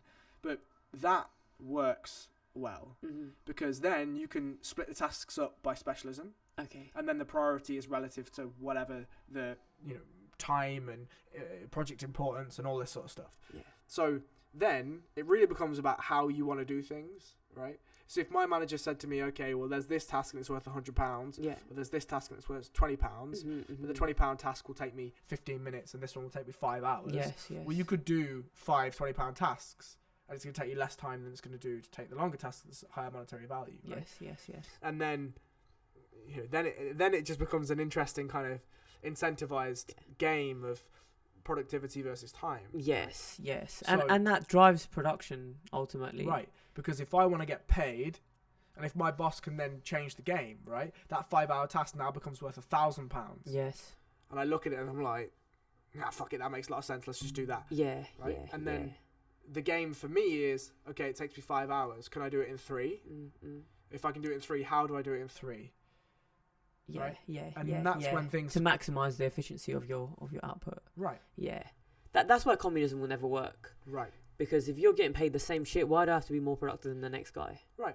Yeah. Why would I even try? Yeah. Why would I try to maximise the efficiency of my output? You would never. And this sort of comes to the point that you were making earlier about, it's unjust. The financial system is unjust and whatever. Like, I feel like everyone should have a base level of financial stability. And what I mean by that is everyone should have a home that has running water, heating, and a door, and some windows. Yeah, and food on their table. Right. Food on their table, clothes on their back. Sanitation. Waste disposal, all that stuff, right? Yeah. When those things are fulfilled, then I think it becomes up to the person to then go out and further your life, right? Would you favour some kind of basic income to get that going? So my problem with universal basic income is that and this is because I don't know enough about it, I have no idea how it gets funded. Yeah. I just don't know where the money comes from. Tax, I guess, right? Right, but then that just becomes a self-fulfilling prophecy. Yeah. You're getting given your own money back. Yeah. So what's the point? Yeah. Right? If you're giving universal basic income to somebody, and that covers, like, to me, if we're going to do expenses, right? But to me, if we're going to do universal basic income, it becomes very tricky because are the government going to be like, okay, well, we're going to pick the house for you to live in because if we just gave you £1,000 a month, you can do whatever you want with it. Right, and we don't trust you to do that. Okay, so we're going to give you a house, but then how does the government pick the house? Why doesn't the person have an ability to choose what house they live in? Yes. And then what granularity does that get to? Well, we're going to choose the water company. We're going to choose the clothing manufacturer. We're going to choose the food company. Then what's the fucking point? Yeah. Right. Yeah. But you're just a slave to that fucking paycheck. Right. So literally, what's the point? Yeah. Right. Whereas for me, I feel like there almost should be, and again, this is just a perfect idea, I have no idea about funding or anything, is that there should be an ability for you to be given a house, right? And if you don't have the money to either procure or build your own house however you want it, then you should be given a choice of a set of houses, right? And that will be based to your preference. But obviously, you're not going to just walk into a 5-bedroom mansion. It will be based on what your needs are rather than what your wants are predominantly. From there, you have, all these bills covered to a certain extent. And from then, you're given, let's say, a voucher, and you can go and spend that voucher universally at any shop for any clothing brand. If you just wanted to buy one Gucci shirt and that's all you have, that's your choice, right? Or if you wanted to go to Primark. I think maybe it's becoming too analysed this way. I feel like it would be better if, so say my outgoings for the month, the basics, so like the rent, the food that I'm going to eat, and I'd say that just rent and food. I'd say probably totals maybe between like 600 or 700. Like I live very modestly and stuff. Okay. So if everyone got like an £800 say check. But again, I'm skeptical about it as well because I feel that if you I feel like the people that are going to get that already lack meaning, it's not going to give them any meaning in their life. If anything, it might stifle their motivation to go out there and acquire and create meaning. So I feel like it's a really nice idea, but in practice, I don't think it will work. Yeah, I mean, I have no idea. I just have no idea because on one hand, I'm like, actually, there's a real moral want in my heart for everyone to have a house, water, food, etc. Right? And I feel, in my mind, I feel like the world would be a better place if that came into existence. Yeah. But as you rightly say, one of the driving factors for people getting up and changing their life is struggle, is suffering, is hardship, is inequality. Being at the bottom of that pyramid and just not taking it anymore. Being I'm going to do something about it. If you, again, I'm going to use fighters, comedians, whatever. If you go and look at the top 1%, a lot of them didn't come from wealth. Yeah. They came from humble beginnings, hard beginnings, and maybe they were genetically gifted and whatever, but it came out that grit, that determination made them into what they were, right? And are we going to lose the example I'll give is Cristiano Ronaldo, right? Are we going to lose the next Cristiano Ronaldo coming from the slums of Portugal, getting beaten up by his mom because he was doing kick-ups underneath the table at dinner time. Are we going to lose him? Yeah. Because everyone has that sort of their legs cut off when it comes to motivation. I just don't know. It's funny because you don't wish poverty on anyone. You don't wish for them to struggle, but pressure does make diamonds. I think what would probably happen, to be truly honest, now I think about it and I think about humans, poverty, the meaning of poverty would just change. Yeah, yeah. Right? It would be like if you have less than a certain bandwidth, that's poverty. Right. Yeah. So poverty would be like, oh, well, I live in a house that I chose. Or I drive a car that I chose. Or I'm wearing clothes that I chose. Yes, yeah. Rather than... Or it'll be like, I did this stuff with my own money. Yeah, yeah. Right? So the feelings will continue. There'll always be inequality. Right. Yeah. But inequality is important, right? Because it's part of the hierarchy. Yeah. My point of inequality is important, however, is that we should understand, like, as we become more and more modern and more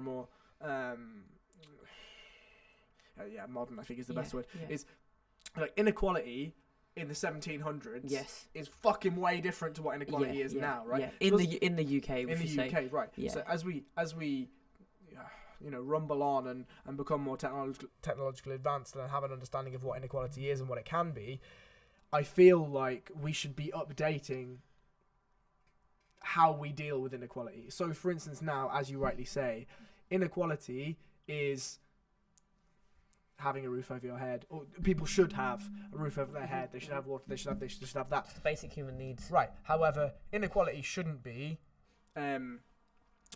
equality of outcome. Yeah. For instance. Yeah. Right.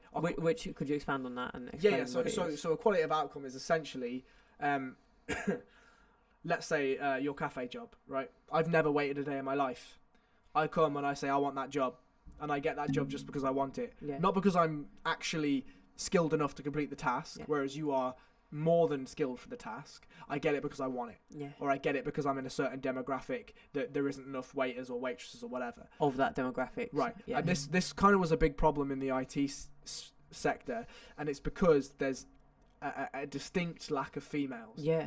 And in some places, it's because they were turned down because they were female. They were aptly well equipped for the job. They just weren't given it because they were a female. That's a problem, right? Where it's not a problem, however, is where you take somebody off the street that's, again, never worked a day in their life in IT, and you put them in a lofty position because they are a female, or because they are of a demographic, excuse me, that there are less of.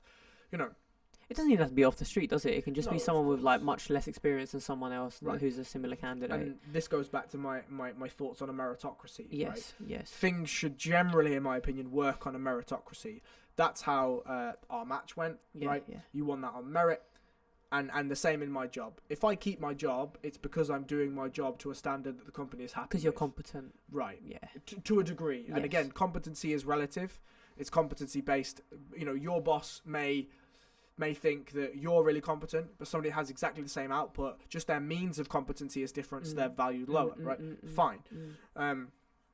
And yeah, you know, that's a difficult thing, but equality of opportunity, however, means that I could turn up for a job interview with you and we're treated exactly the same, but you get the job because you're better equipped than me. Yeah. I have absolutely no problem with that whatsoever. Yeah. No problem with that whatsoever. I mean, okay, so it's difficult. Imagine you have a private company, right? And you're interviewing people. Let's say you do online marketing. Yep. And you already have a small team of guys and you really get along and you all love MMA and you have a lot of stuff in common, and you get two candidates, and one is a guy who fits that same description, right? And the other is a woman who you don't think you get along with her that much. Maybe there's something in her personality that you don't like. You should still be allowed to not pick the woman.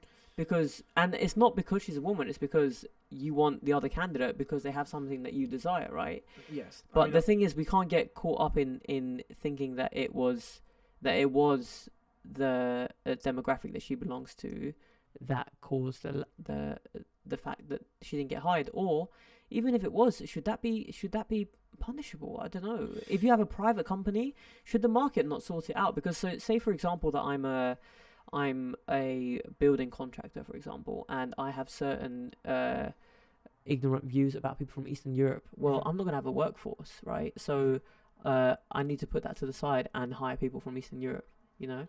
So I think that I think you're right. In some ways, the market will sort it, but it will only sort it when there is only a very specific type of workforce, like a building contractor, right? Yeah. Like you say, if you're not okay with hiring people from Eastern Europe, you're going to struggle. Yeah. Whereas in the IT sector, for instance, if you just didn't want to hire women because you were ignorant to women, you're going to have no problem whatsoever. Yeah. Right? So there is definitely a problem with equality of opportunity at the lower scales of education. Yeah. And what I mean by that is, I didn't learn anything that I do today in my IT class in GCSE, but I definitely felt like when I was going for my apprenticeship and, the years after that, that the numbers of females that were in those rooms dwindled vastly, right? The numbers of women that were in my first job was one. It was my boss. Yeah. And she was fucking awesome, right? One of the best technical people I have ever come across. Nice. And she was also just a really good boss, right? Yeah. The next job I went to, maybe 2 women, but the team was triple the size. Yeah. The job I'm in now, in my team, no women. Now, the head of our department... Is it a small team as well? So the team at the moment is 6, but I'm in a department of maybe 35, 45 people. Okay. Technical people, there's 1 woman. Okay. But the head of our department is a female, and she runs the place really well, right? Yeah. So I think it's also, the sort of, I guess the controversial now opinion that I have is I also feel like gender roles choose things based on their disposition, right? Like some females, like I'll take my missus for instance, just fucking hates IT. Doesn't see the point of it. Doesn't get it. Doesn't want to learn it. But she shouldn't be forced to be more interested in things that she's not. Yeah. Like she is a florist and she's amazing at it, right? She's like, oh, look at this flower, isn't it pretty? And I'm like, yes, all right. Like I appreciate the beauty of the flower, but I don't get excited as much as she does. No, because she knows, like, oh, it takes this long to grow, and it's this type of soil, and oh, I water it, and this. I'm like, yeah, cool. Yeah, it's a really beautiful flower. Yeah, but to her, it's like the world, right? Yeah. I don't give a fuck about floristry, but I also shouldn't have to. Yeah. And that's where there's this really difficult political jargon and political tug of war where it's like, no, there's not enough females in IT, so we're going to force women in. There was that James Damore scandal. Do you remember that? Yes, at Google. Yeah. Yes. So he was asked, because they had to do a kind of evaluation, right? Yes. And he gave some pointers because he was asked what they could do to include more women in IT. And he said, look, maybe women just aren't interested in IT. And it's like, yeah, maybe they're just not. Yeah. It's like, we wouldn't have to force women to go into IT. Yeah. You know? And, that's the same across all fields, right? Yeah. Like, Imogen, my partner, sort of stated this. She was like, how many males do you find that want to be a nurse? It's a very low percentage. Very low percentile in comparison to those that females that want to be a nurse. How many males go to football as well? Like, football stadiums, it's basically like 98% male. Right, it's a massive sausage fest. Yeah, right? yeah. And it's the same whether if you go to a white-collar MMA event or a white-collar boxing event, how many women are there? There's more women than football, that's the thing. But they're how many women are there by choice? How many women are there have been dragged by their boyfriend? Fucking kill him! Right. How many are there because their fellas have dragged them? Yeah. And they've given it as here's a night, get glammed up, you can get wasted. Yeah. Right. Yeah. It's... But this is the claim that's made from, I guess, intersectionalists and feminists, is that the reason that only, say, 2 out of 10 of CEOs in the UK are women is because there is an inherent bias against women in the industry. But maybe, but I think that just ignores a certain amount of factors, such as, I mean, you're gonna consider it if you have a candidate that's sort of in her early 30s that hasn't had children yet. You're not allowed to ask whether she's planning to have children. But if she does have a child within the first 6 months, a year, 2 years, whatever, then you're going to have to pay her for maternity leave. And that's money that you're going to be paying that she's not going to be producing. So it's not going to be money that she's kind of earning in order to make, right? I mean... Is that not how it works? Maybe I'm ignorant to that. I think it's... I mean, the premise of what you said is fine. To be honest, I don't really mind that. Yeah. I think the difficulty I have... You can see how it's a factor though, right? Oh, yeah, especially if your finances aren't great and it's like, well, she might have a baby and this guy, he's going to be single forever, so I'm going to hire this guy. Like, I get that. Yeah. I think, again, it's entirely dependent on what your business is, what your output is. Because, you know, if you've got a lady, let's take, again, IT, just because that's what I know. Yeah, yeah. Like, my boss is pregnant, right? And soon enough, she will be giving birth, I hope. But she doesn't need to be doing any physical labour for that. Yeah. She can sit behind her laptop and crack on as she would normally, right? Yeah.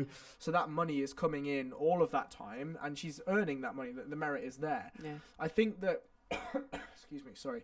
I do think that there is, you know, let's say a female wanted to be a builder. Yeah. Right, yeah. let's just say. Which never happens, by the way. Which never happens. Maybe there's like one.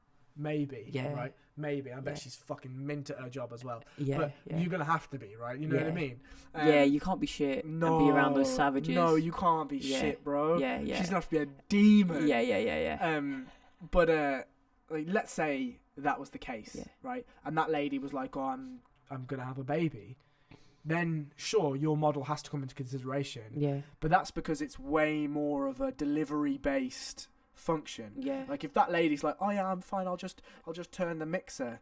Like, well, at I'll 6 make months, the tea. right? At 6 months pregnant, that turning of the mixer becomes way more difficult when you've got a child inside you. Right? I like to think like the image I've conjured up in my head of this woman. Yeah. Like she wouldn't even go on maternity. Like she would literally just stay on the job until labour. Yeah. Get an ambulance from the site. Yeah. She'd be grand. Yeah, she'd be grand. Yeah. But I think that there is also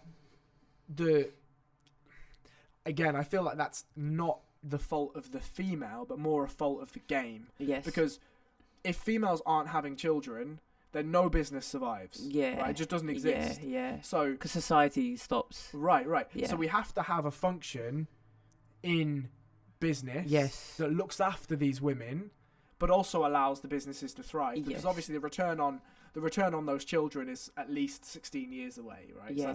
So that's a deep seed to grow. Yeah. But we still need to cultivate that seed. So I think your point of, okay, they're not returning on investment for the year, 2 years, however it is that they're on maternity. Well, we should have something, maybe almost like a furlough type scheme, maybe it's an additional tax or whatever, where a company they can offset those costs. Yes. To say, look, I'm more than happy for this lady to go away because we should be happy. But I, as a company, don't have to suffer for that. Yes. And how we do that again, because that would encourage like more participation from women in the labour market. Right. Of course, and not even just the labour market, but just generally, right? I feel because like for the company that I work for, the maternity is pretty good from what I know, but I've worked at other companies where the maternity is terrible, right? Well, as a female, why would you even entertain going there if having a child is something you want in your future? Yeah. Because, you know, the other thing that I find is there's sort of two polar opposites at the moment is either somebody that is going to make income from 15 different sources, or somebody just has one job and they want to stay in that job and rise up the ranks. Yeah. Well, let's say you're a female in the first option. Fine, you do what you want, you get loads of money. Yeah. If you're a female in the other one and you're like, okay, well, I want a job now for maybe 10 years, let's see, blah, blah, blah, I want to build a career, become successful, whatever. If you go for your interview and you're like, oh, so could you tell me your maternity policy? And they're like, yeah, you get 6 weeks. Why would you even fucking bother? No, you wouldn't bother. You just wouldn't fucking bother. Yeah, I'm going to make an OnlyFans and do it that way. Right, I'm going to turn into Page Fans out. Sorry, maybe edit that out. I'm joking, don't edit that out. She watches the show as well. I mean, of course she does. Why wouldn't she? Hey, Paige, what's up? What's up, girl? Yeah, I don't know. I feel like now more than ever, we're at such an accelerated time in human history. I feel like... In terms of what? In terms of, like, progress? Our exposure to everything, progress, how technology's moving. How vastly different it is to be human. What the definition of human has changed so dramatically over the last 20 years, just our lifetimes, right? That I feel that the games have nowhere near caught up to what it is, the potential of what it is to be human. The trajectory of that, right? They haven't caught up. And I feel that if we're not more cognizant of that then the progress will just outrun the game, and then the games will falter and we'll have real problems. Because obviously the games are necessary; they're what we've built civilization on. Yeah. But if you've got, if you have a Usain Bolt, right, and he's technology, and there's me and I'm the game, and we're doing a 100-meter sprint. Yeah. That's a problem. Yeah, that's a real problem. Could you give like an example that could relate those two together? Sure. So let's just take financial markets, right? Yes. So if anyone that did or didn't watch the just catastrophic notion that was GameStop and Wall Street Bets, right? I'm not going to go into too much of a technical breakdown. One, because I'm not technically versed enough, but very, very, very briefly. You can either buy a company long, or you can buy a company short. Yeah. If you're buying a company long, you're essentially betting that company will do well. They'll earn more revenue, right? If you buy a company short, you're essentially saying they're going to go down, right? They're not going to do very well. Yeah. What happened with Wall Street Bets and GameStop is a bunch of guys on Reddit basically saw that GameStop was over-shorted. It had been shorted too aggressively. Now, if you and I went and bought all of GameStop stocks, if we just had that amount of money, and we bought them long, then the shorts would have to post enough capital to prove that they could sell their shares back into the market. Now, let's just say that Reddit substream managed to grow tenfold from what it actually did, right? And let's just say the financial market didn't step in and stop the purchase of stocks. Which they did, yeah. We're in a really strange position because the entire trading market just breaks overnight, essentially. Do you think it breaks, or do you think... I mean, it's a manipulation, that's for sure, right? But it's no different than what those who control the markets actually do. Because if you, I'm dabbling in trading currencies, right? And if I'm a big bank and I short the euro, and I short it for like £2 billion, the price is going to move according to where my money moves, and then people are going to jump on that, and I make more and more money. So it's manipulation, and it's insider trading as well. Because if you're a politician and you're going to announce a budget that you know is going to affect the pound, you're going to fucking short the pound before that. So yeah. But I feel, though, where the technology aspect comes in, is never before. We saw it with silver, but that was one dude. What was silver? Silver, the material, the mineral, right? Okay. Back in the 70s, some guy basically did the same thing as GameStop, but to silver. And just saw that somebody had shorted silver and just fucking longed loads of silver, and the whole market crashed for a day, right? Because he mashed up on silver. Yeah. But never before had we seen what the output could be to the market from two companies or three companies, Nokia, GameStop, and WME. Thank you. Yeah. We'd never seen that before on a scale, and technology was the advocate for that scale. Wall Street Bets grew from like 1 million subs to 6 million subs in a week. Wow. Now, a good proportion of those are bots, right? Attempting to infiltrate and be like, lads, we need to calm the fuck down here, right? Like, we need to calm the fuck down.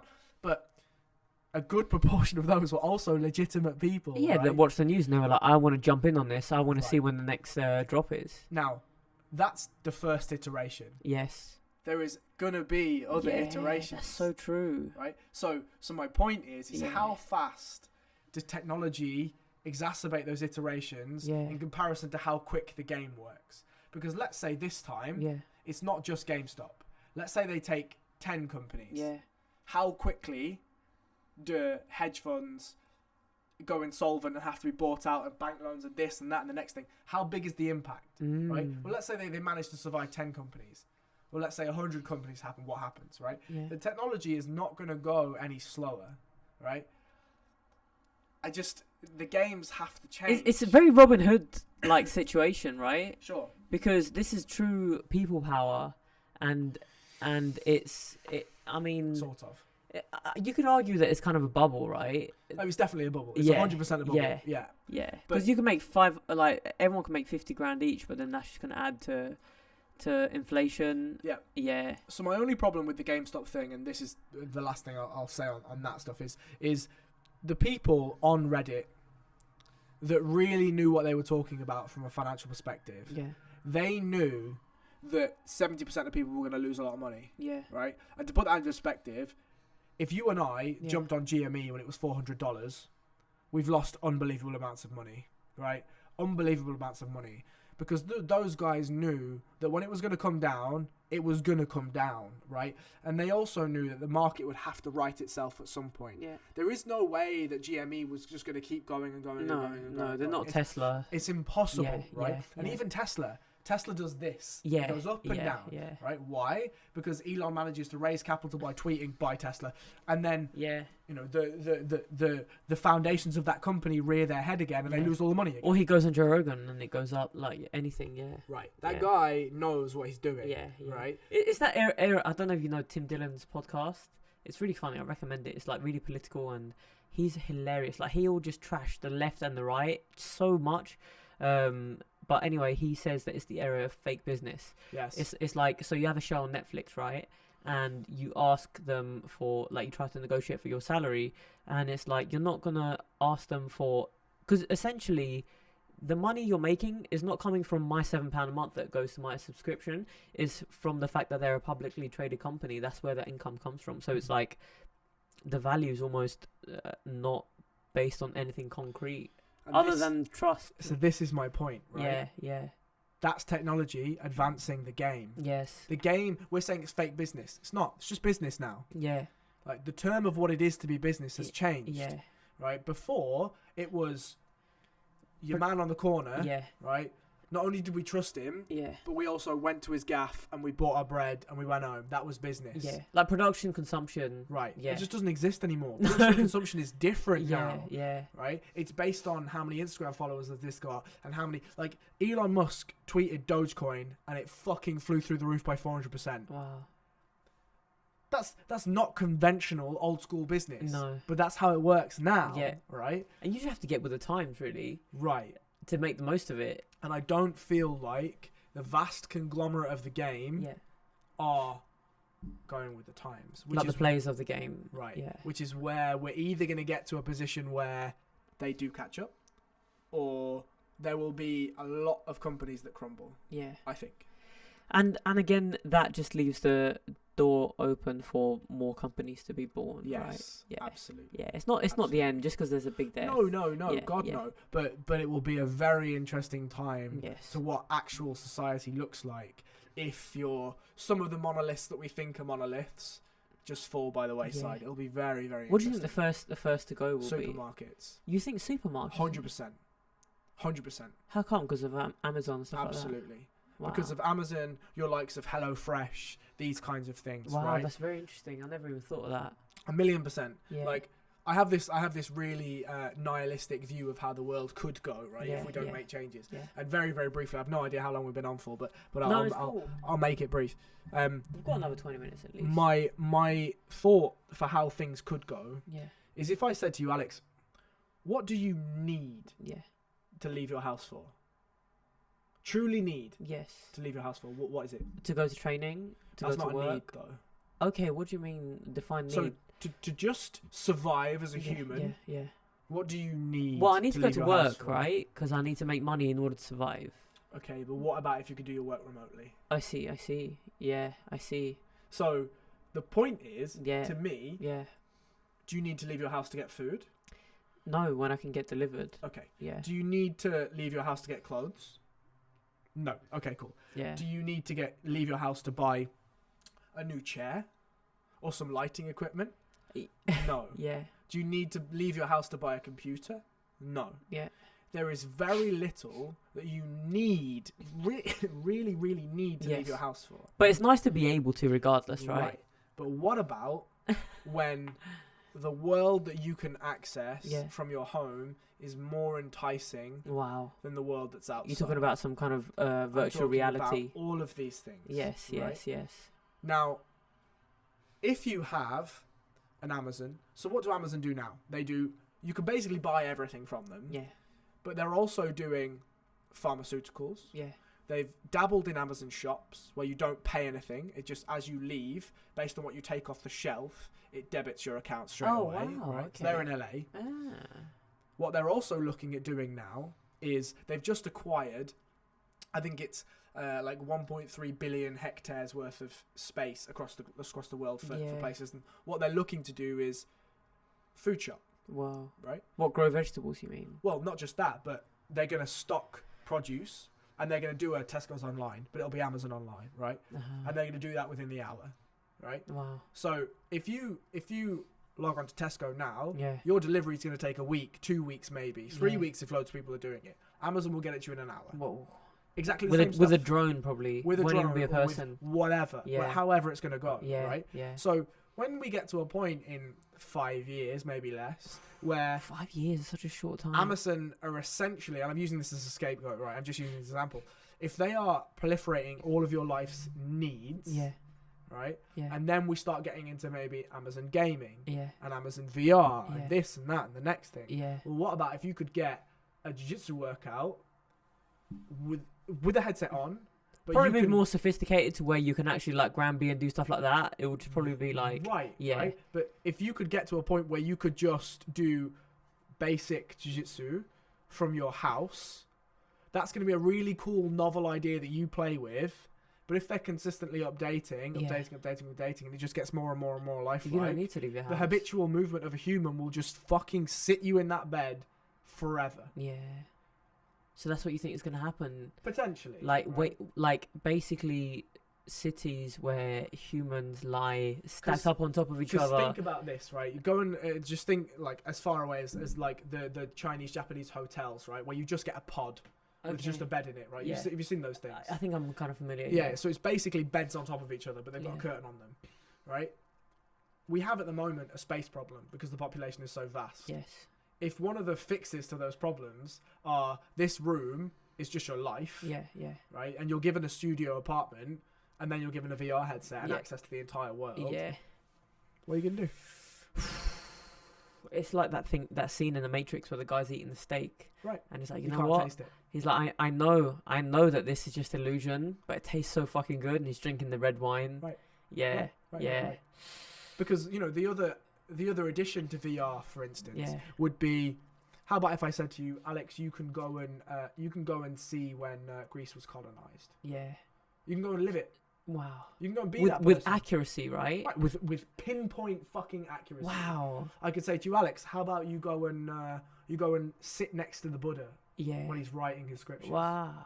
With pinpoint accuracy. Yeah, it's very enticing. Right? And I'll go back to when the pyramids were being built. right, all of these things. And Yeah. you can live that in real time if you wish. Yeah. Right? Yeah. Are you gonna take that? Of course you're gonna fucking take that. Yeah, and then there's going to be that kind of genesis moment of sort of breaking out of it, because that's like the Garden of Eden, right? You're in this place where it's outside of time and space, and you're under the illusion that this is actually what's real, and then you come out of it, and then you're left to like toil in the fields and Right, but Yeah. the question is what is reality? yeah. Right? Because if And how do we not know we're there already?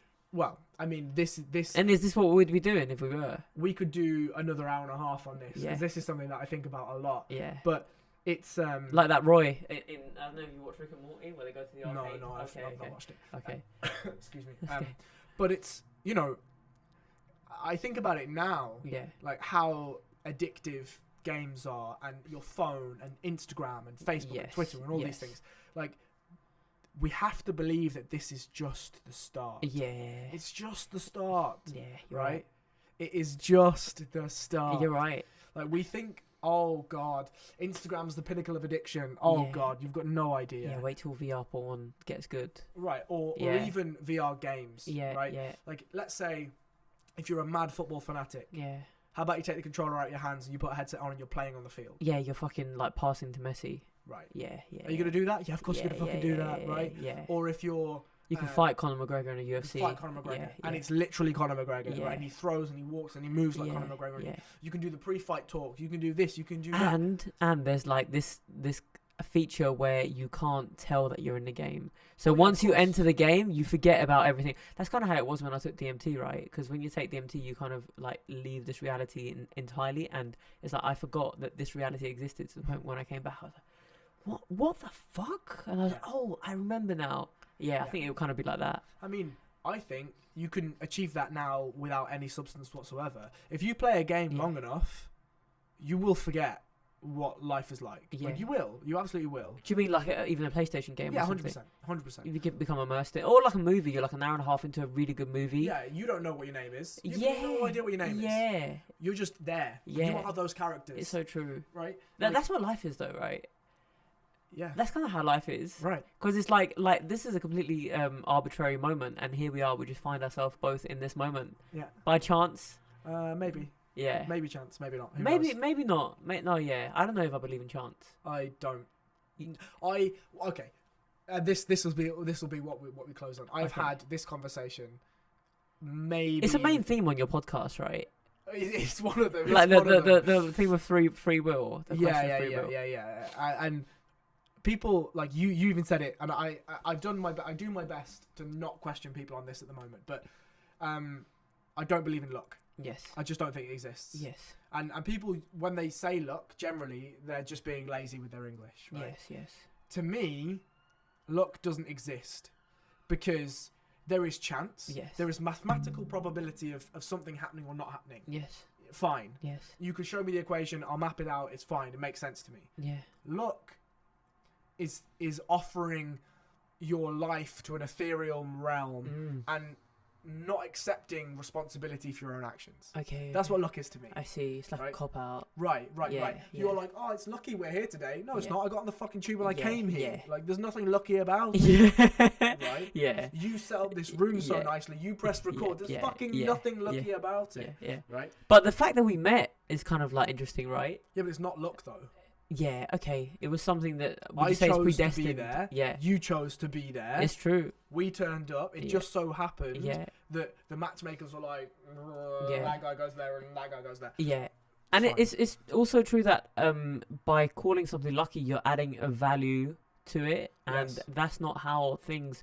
I mean, a black hole consuming a planet is neither lucky or unlucky or good or bad. It's just a thing. Is. Yeah. Right. And it's like the probability that your number came up. It's not. I mean, it's lucky from your perspective, but in the grand scheme of things, it's not lucky or unlucky. It's just how it played out. Yeah.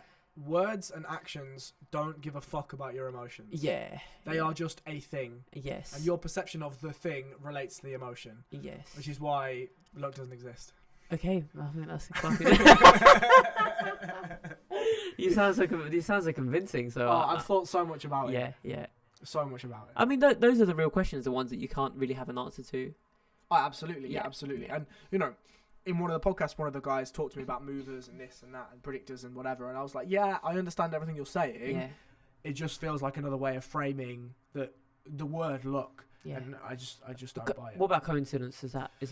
So, I don't know. Yeah, is the honest answer. Yeah. I don't know because there are times in my life when I'm like, ooh.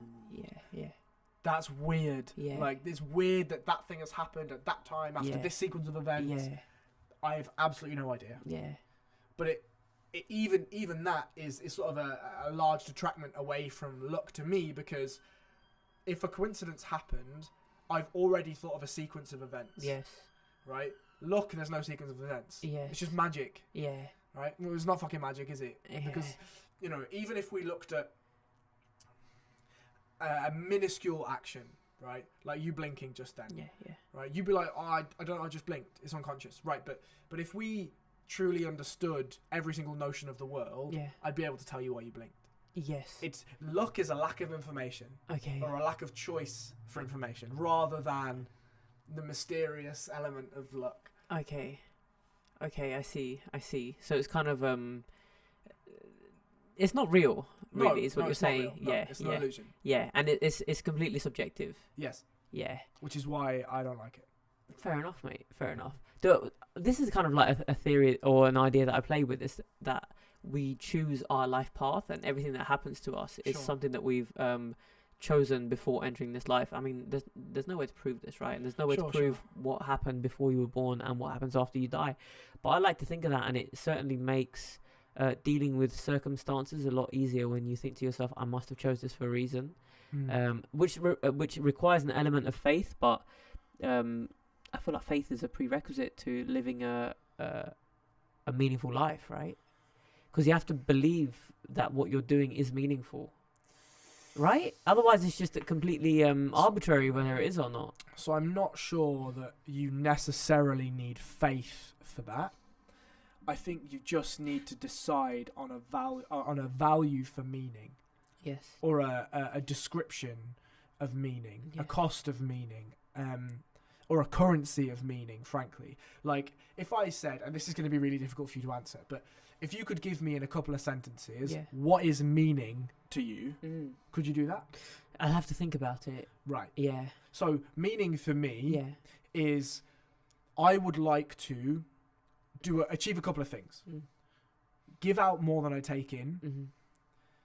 Leave a positive impression on the people around me.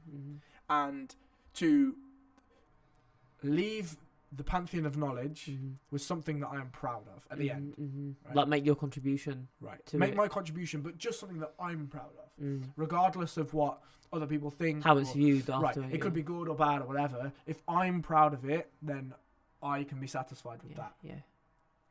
That's meaning to me, right? Yeah. Well, I am not somebody that's that has faith, quote unquote. I don't believe in a religion. I would say I'm more spiritual than I am religious, but I also I really like stoicism and all of these kinds of things. My main ideology is that I take Nietzsche's words, right? Yeah. Never worship false gods, right? Which is essentially never tie yourself to an ideology, because all ideologies are false in some fashion, right? Yeah. So that's kind of how I try to sit with my politics and everything else, is that I just try and sit in the middle. Now, even I know that the middle is an ideology in itself, right? Yeah. So, but that's kind of the inherentness of humans, that I must be flawed in some fashion. Yes. Yeah. But yeah, I feel like the meaning itself is something that's subjective, because the actual meaning of what it is, like the unit of whatever it is. So whether it's like you giving more than you receive, or to some people it might be to become an ADCC world champion or UFC champion. But what the meaning actually is, or what it does rather, is it gives you a reason to get up, and it gives you a reason to suffer, right? Sure. And it's again, like what Nietzsche said, that he who has a why will conquer any how. That's exactly what I was looking for. Yeah. So I guess that's what meaning is, right? Yeah. And the reason why I don't pertain that to faith is because it is subjective and it is relative. Yes. Right? In all of the faith, quote unquote, that we're taught, it's rules based. Yeah. Right? But if the main precipice of what your rules do you mean like in terms of commandments and things like that? Exactly. Commandments, morals, all these sorts of things, laws to live by. Yeah. If the main precipice of what you're adding to those laws, meaning to live, is entirely variable, then how is it even plausible to adapt that meaning to these laws? It just doesn't make any sense to me. I think the laws are just fundamental because I mean, you look at the 10 Commandments, and you can say what you want about them, but if you do break those 10 Commandments, you do end up living in hell, right? If you do steal, lie, cheat, covet... Possibly, though. I don't think it's possible. I think it's 100% concrete, right? I will give you... Okay. I will give you the and what time are we on? We've got about 8 minutes. All right, cool. We should be able to cover this. Yeah. So this was an amazing question posed to us in my A-level philosophy, right? Yes. So...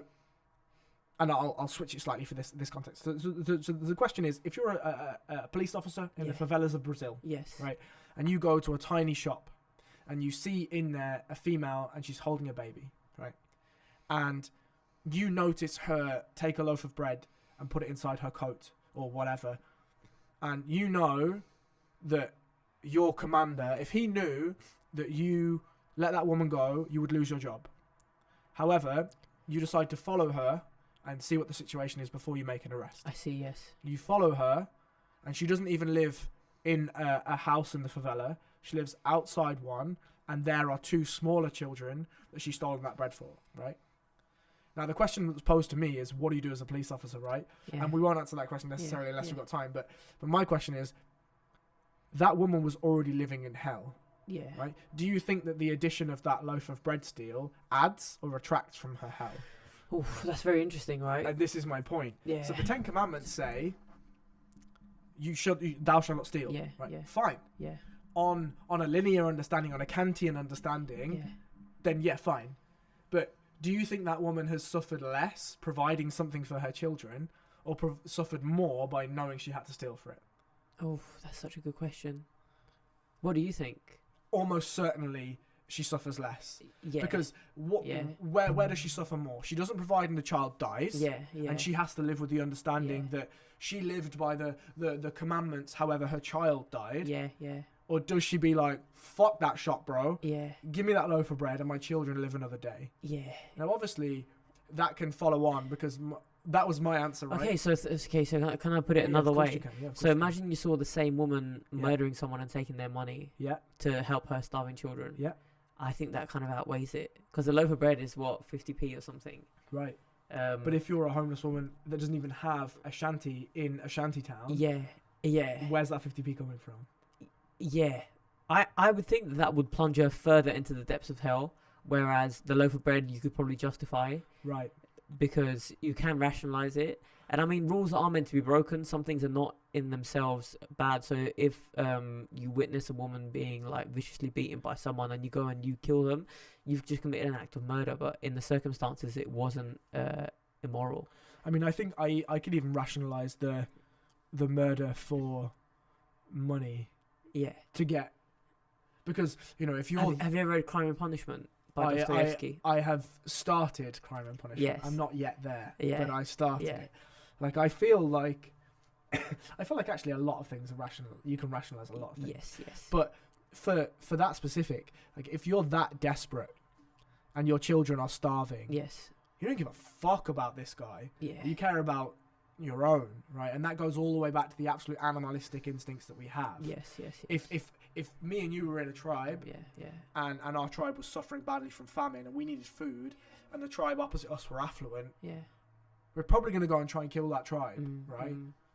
So that makes sense to me. Is it morally wrong? Well, that's a question for now in a modern time where we don't just beat each other over the head with rocks, right? Yeah. But the point I'm making is the adaptation of those rules are subjective.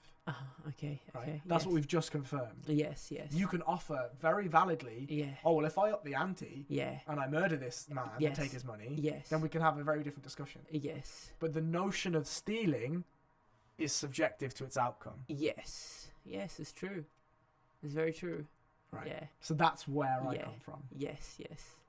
I think that's a beautiful way to end the podcast. Yes.